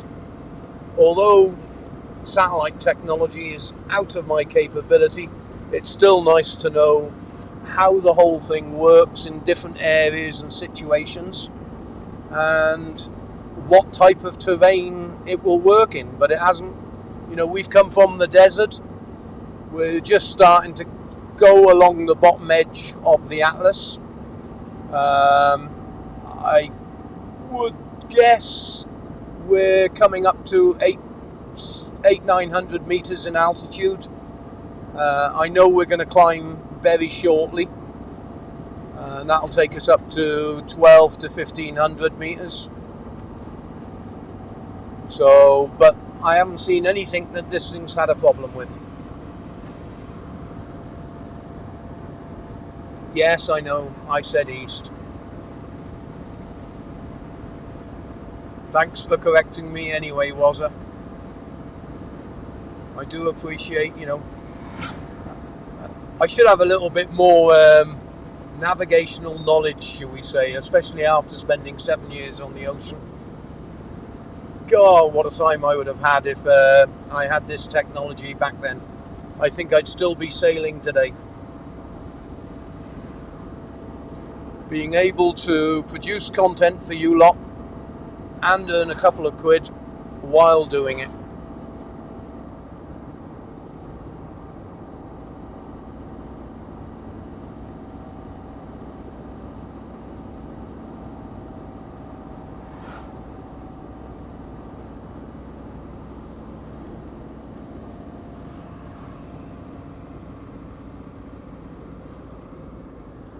Okay. Can you stick it on single camera? Only reason being,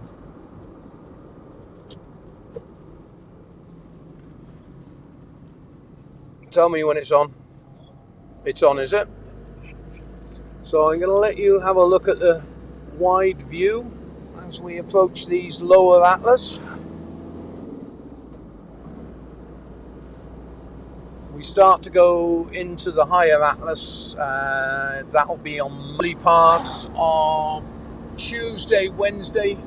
We should be at the solar array, where I'm looking for somewhere to settle for a week out of the dust, and also somewhere where I can make these videos on how to replace the gearbox on the twin tub, the spin unit, and also some servicing videos. Why was that guy chucking stones at his goats? Yes, don't worry, I'm watching him, mate.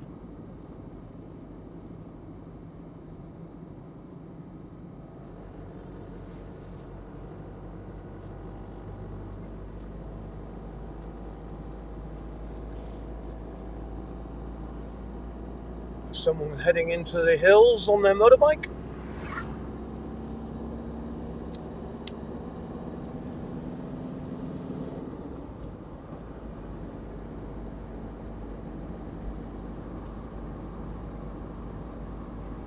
No, I'm definitely not using that bottle. I'm discreetly having a cigarette off camera. As you know, I've got a few bad habits, but using a bottle to relieve yourself, no. I've got a perfectly good toilet in the back of the camper, and if I need to, I'm going to stop. But I'm fine. The water, although I'm drinking 6 to 8 litres every 48 hours, plus a couple of beers in the evening, you'd be amazed how little you go, because the liquid's just coming out of your skin. My back at the moment is soaking wet, and that's because you're sat in a seat all day and it's 30 odd degrees. Trying to use the aircon on the van is really a waste of fuel, really, because the aircon on this vehicle was designed for an Iveco van, say, and this is a 9 metre or an 8 metre box that's been bolted on for a camper, so they never uprated the air conditioning. They sold it with air conditioning, but it's really not man enough to get this van down to a cold temperature, especially when the outside air temperature is 35 degrees. You're just asking too much of it, and you're wasting fuel for no reason whatsoever. At the end of the day, you know, you're sat inside, you've got the windows open, a nice breeze going through. That's enough. I think you should climatise and not live in air conditioning anyway, because when you walk outside, you feel worse because you haven't climatised to the situation.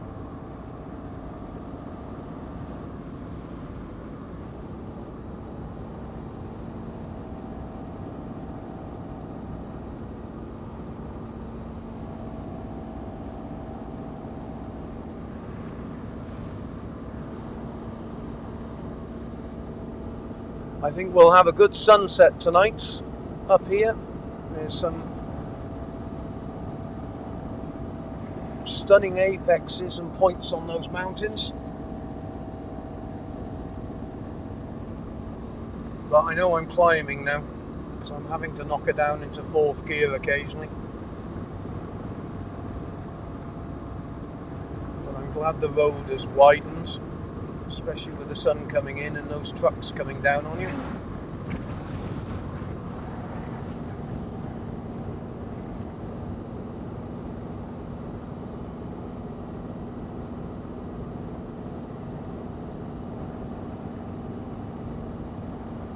Burkay, Yeah. Can you stick the camera slightly over to the left for them?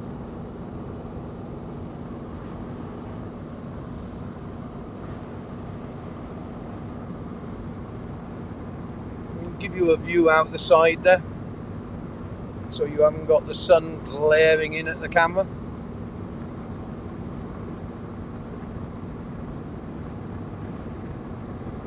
But I think I'm only going to stream for another 20 minutes or so.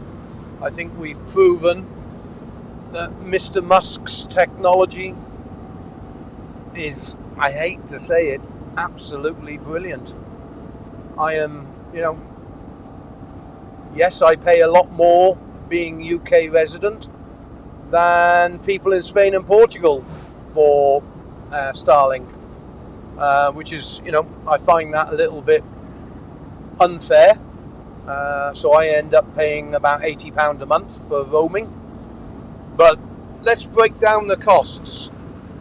If I didn't have Starlink and I wanted to upload videos to YouTube that I've already made, I would have to be buying huge data bundles, and I'd be spending most probably somewhere in the region of 20 to 30 euros every couple of weeks minimum, just on SIM card data. Now, that's when you get a signal with 5G that's capable of uploading a 4K image.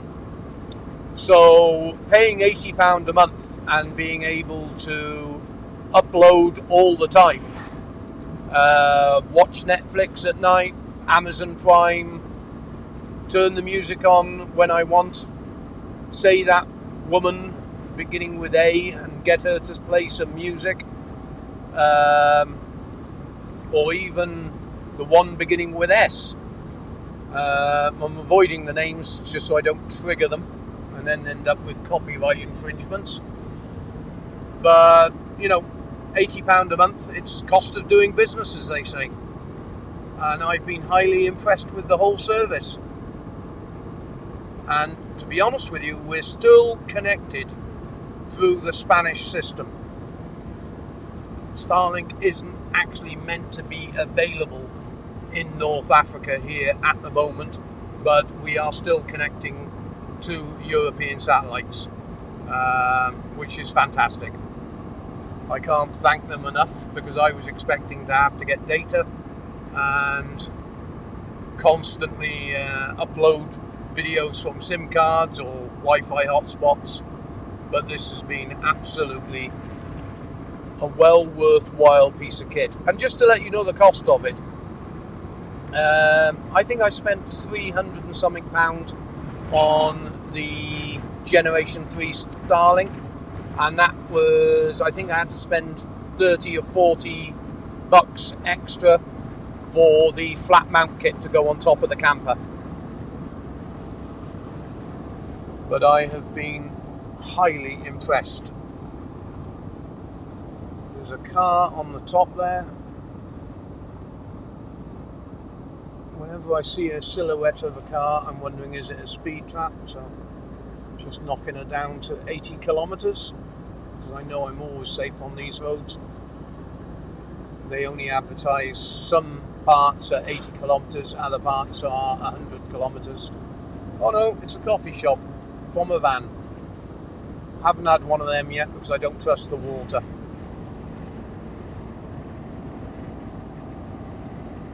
But we've been going uphill now for about 30 minutes. So I'd imagine we're going up, or I don't know, every minute we're going up 3-4 meters in altitude. So it all adds up. But it's a nice steady climb instead of just going along and then suddenly having to go up a cliff face.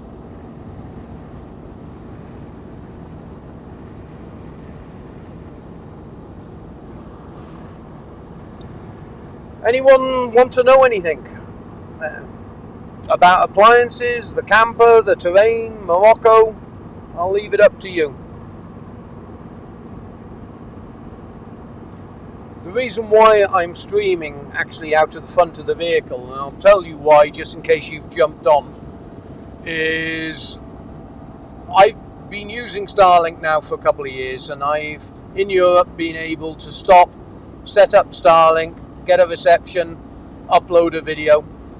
Then I got Starlink Generation 3, which is the mobile version, and I flat mounted it onto the top of the camper, and we've been down in the Sahara Desert, perfect connection every day, and we have had a good connection even when driving.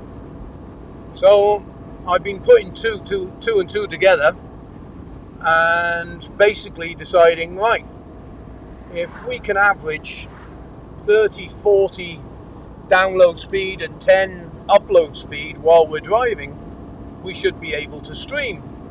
So today we decided to plug in all the cameras. Can you turn the two cameras back on again? I've got my mobile phone, my spare mobile phone. I'm not using my iPhone because it keeps overheating when I'm running the maps and the camera and charging all the time. So I've got another camera covered, a phone covered over with a cloth to stop it overheating from the sun. And I've got the Ozpot set up as the front forward facing camera. And we've basically been streaming for 2 hours, testing it, and it's been unbelievable. It's only disconnected because of a city, and we haven't seen the replay yet, but everyone that's been jumping in while we're doing this has been saying that the image is fine and the audio is a little bit hit and miss occasionally, but that might be due to latency, or it might be due to the Wi-Fi connection from my lapel mic, which is a Rode Go 2, which has got a transmitter on the receiver on the laptop, so I'm able to get good audio most of the time from where I'm sat without having a mic in front of me, or fixed mic, and that transmits to the laptop, which then transmits to you.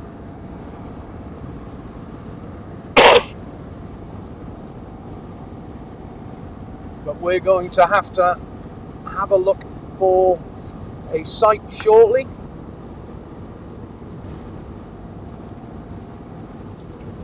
As I think we've got about an hour and a half, maybe 2 hours of light left. And I don't like driving at night on these roads. this road's perfectly good, but it doesn't stop the animals being on the road, and we've seen a lot of them in the past.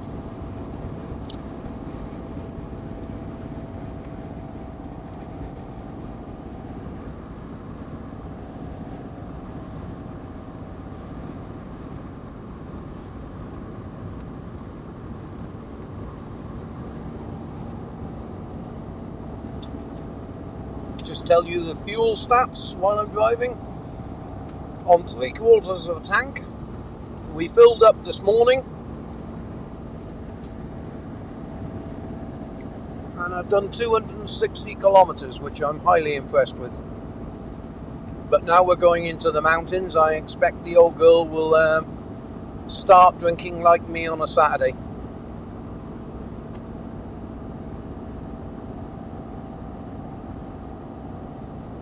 Mentioning petrol stations, lo and behold, let me give you an update on fuel prices. Can you point the camera forward so they can see the prices? Right, what have we got here? 40. This is a police checkpoint. Let me just check. Nope, they're fine. So, diesel is 11.79 and petrol is 13.79. So that is approximately 12 to the pound thereabouts. So it's about 90 something pence per litre. I can live with that. It's amazing how fuel prices change so much throughout Europe. And gas, I mean, I could not believe the price of gas in this country.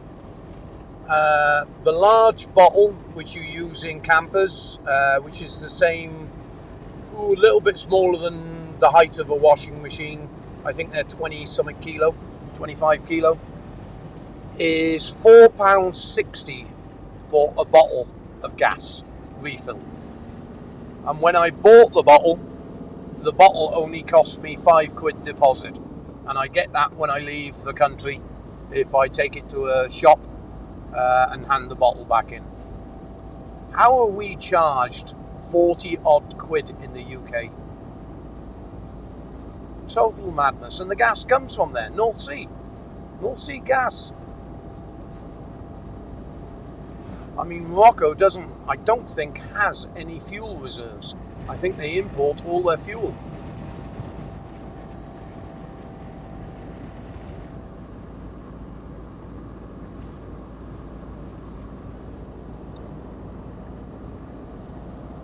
I'm just going to have a look at the maps because there's no questions coming in.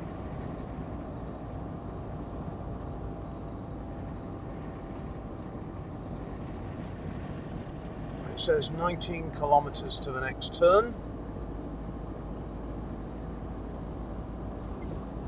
So, and that's when I start arriving in the area that I want to be. So I'm gonna go for another 20 minutes or 19 kilometers at least. You'll have to put up with me until then. I did say I was going to test this for the whole trip, and I will do.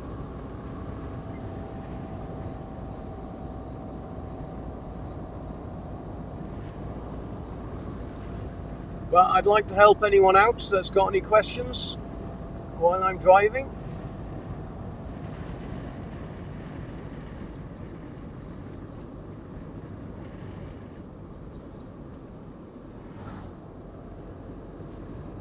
That garage, same price, within a couple of cents.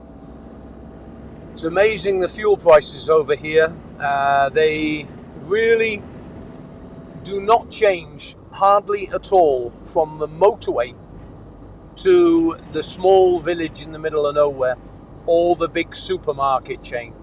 The fuel prices pretty much throughout Morocco are standardized, which I think is brilliant. It always gets me in the UK, France as well, Germany as well. You can be at a supermarket in a small town get, I don't know, 140 per litre in England, and then go to a petrol station on the motorway and they're trying to get 185 a litre, which is like 40 pence difference. So if you're filling your tank up, that's an extra 10-15 quid difference. Absolutely ridiculous. How can countries like this play a fair system but rip off Britain and rip off other countries? I mean, France is some of the highest prices I've seen while travelling around Europe, and I've seen them way above €2 a litre. So it's very nice to come down to a place that's below €1 a litre.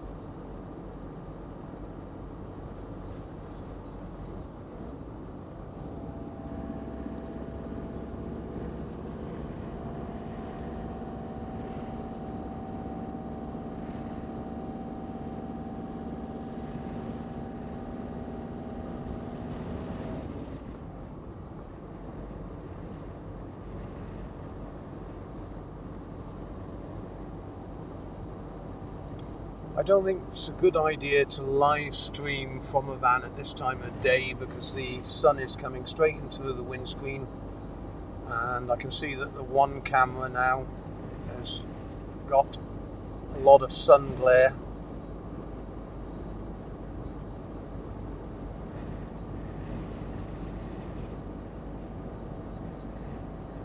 But the air is getting cooler and fresher. Of course, as you saw about an hour ago when we were going along the other part of the Atlas and we could see the higher Atlas, they were covered in snow. So I might have to go into the under locker on this camper and start digging out winter clothing again.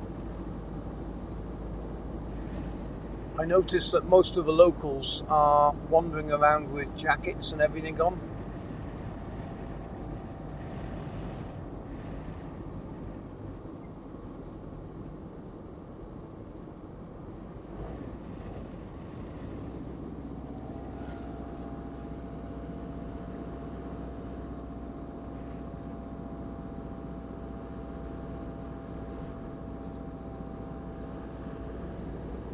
Going a little bit more north now because the sun's coming in from the left-hand side.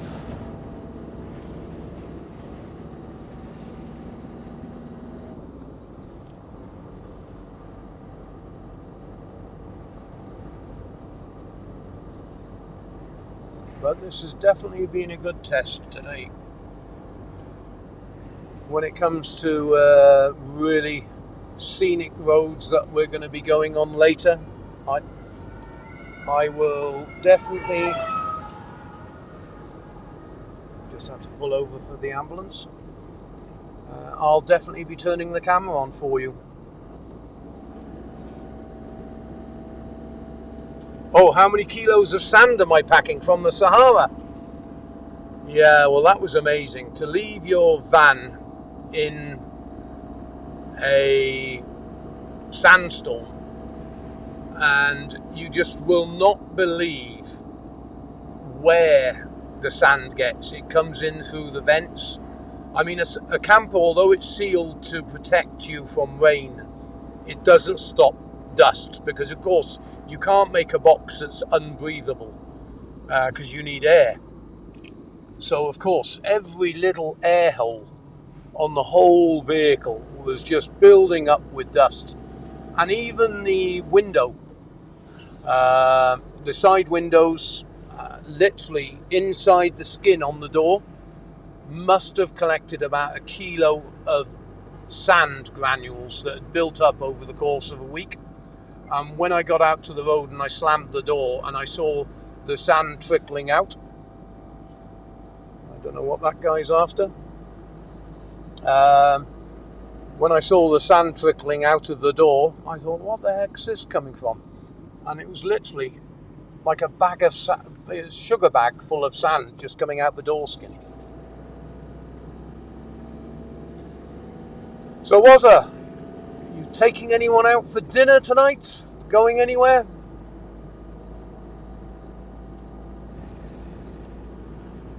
What's it now? Of course, you've got a week off in the UK, you lucky bugger.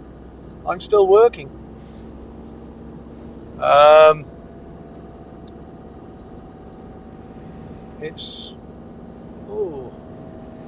we're starting to get some mountains. And these are meant to be the lower Atlas. But as you can hear from the engine, she won't take fifth. I'm having to drop down into fourth.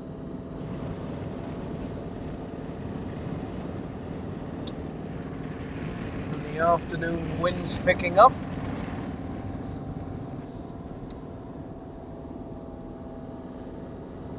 But look at these roads.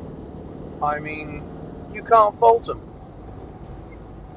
I know the football's here next year or the year after, but the infrastructure has really been changed. I mean, the small villages and everything, yes, you've got to expect the roads are going to be bad. But the main highways like this, you can't fault them. Better than Wales, that's for sure. You're just keeping your head down tonight, are you, mate? Well, think about me when you crack open a beer, because I have to ration mine now. I've got another 3 or 4 days before I get to the Carrefour, and then I'm going to have to pay UK prices for refilling the van, because wine and beer, when you can get it in Morocco, there's only certain places that sell it. I have been told our UK prices may be even a little bit more, but we'll definitely be restocking.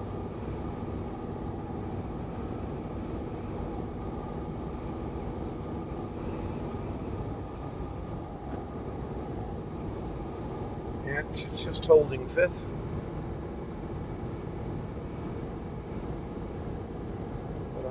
Sort of getting up to 55, 60 mile an hour now, and she's holding, so that'll do me.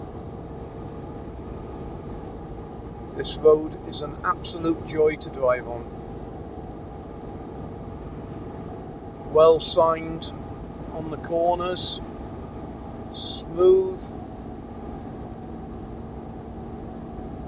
I don't reckon this road is more than 12 months old.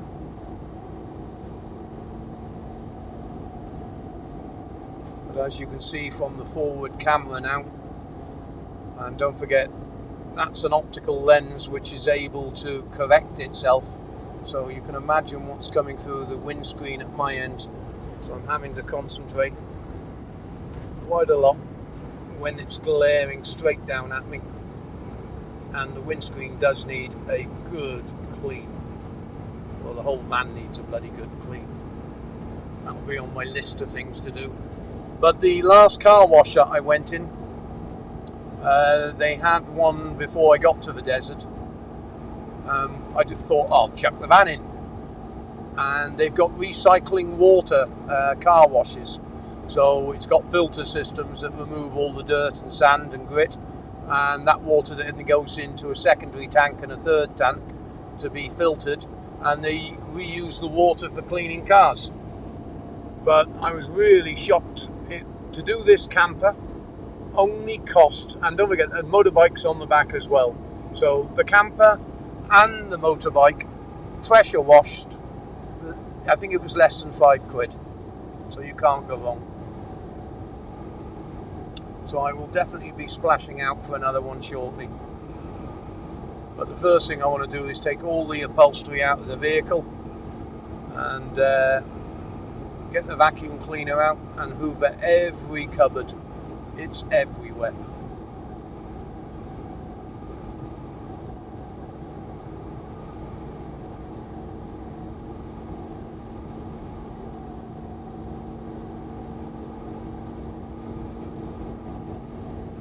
Someone broken down?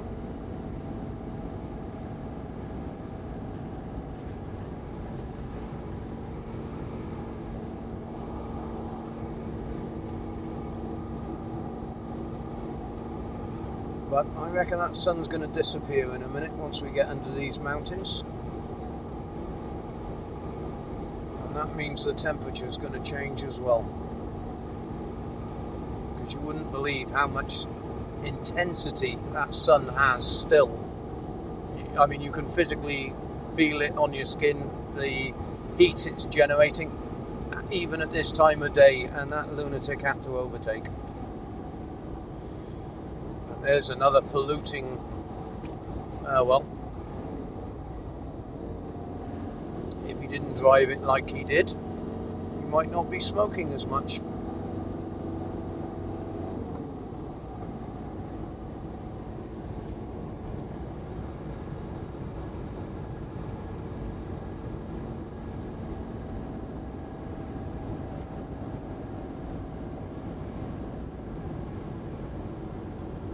I think I've done about 4,500 miles now in Morocco. I've come all the way down the coast, ducking to see places, go places, and then going around to the Western Sahara. And now it's 3 or 4 weeks in the mountains. Now the storms have passed. But I imagine it's going to get a bit more nippy than normal.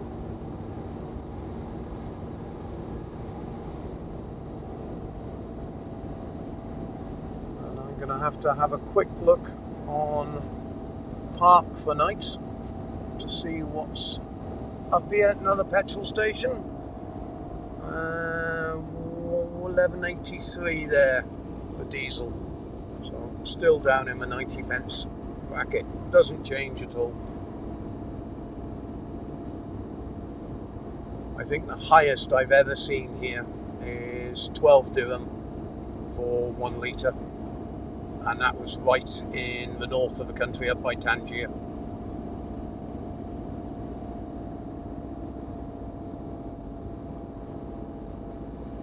And there we go. The sun's dipping behind those mountains.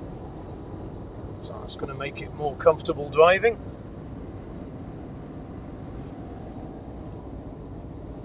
I'm just going to flick this over a second to have a look at the maps.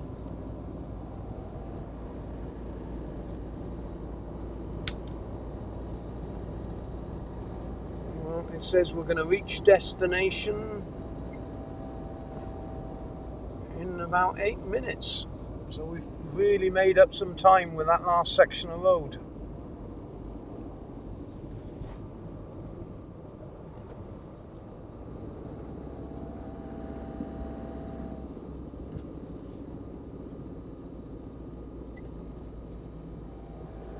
Berkay? Yep. Can you start having a look on Park for night?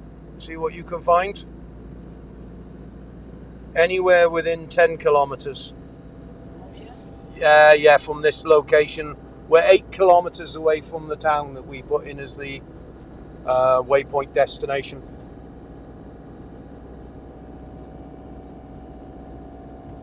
I will put some links in after I stop on this video, just so you can actually see where we've come up to. And we're going to be heading into Atbaha, which is one gorge, and then there's another gorge as well.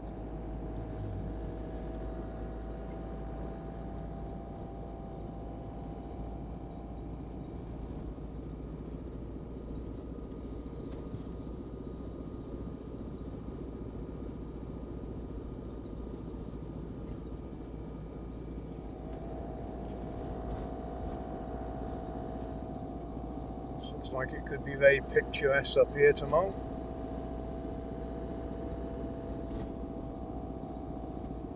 There are some beautiful old cities, a couple of thousand years old and still traditionally kept with mud brick.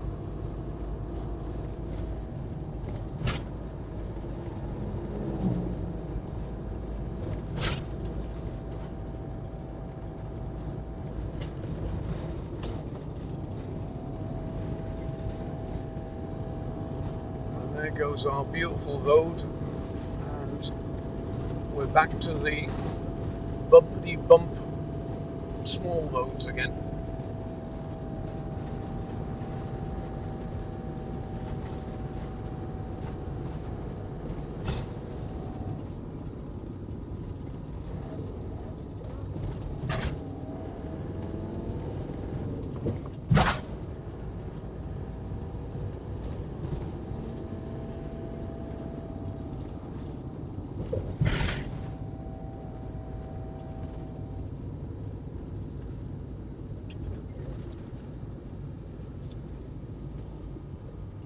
Oh, take a look at that.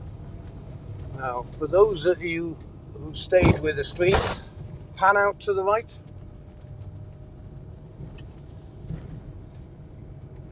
You see, with anyone that's streaming, you never know what's coming, and nor did I. But as we go around here, just keep an eye where everything is, Berkay, and pan it as you see fit.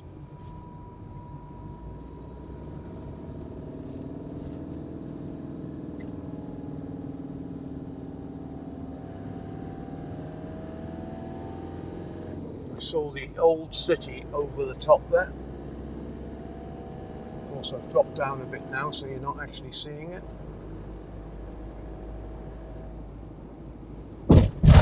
Slightly off to the left, or straight. Yeah.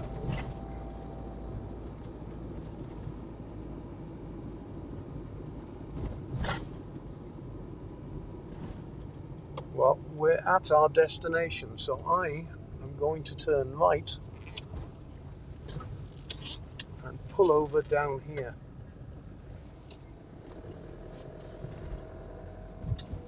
Well, from the desert to water. I'm just going to pull over here, and I think this is a good spot to end the stream with.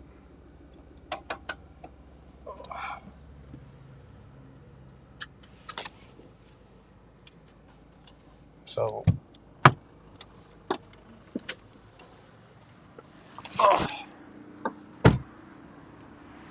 I'll stay on the front camera for you at the moment. So you had to put up with me for 2.5 hours, but I hope you enjoyed that trip across from the Sahara Desert up to the lower Atlas Mountains.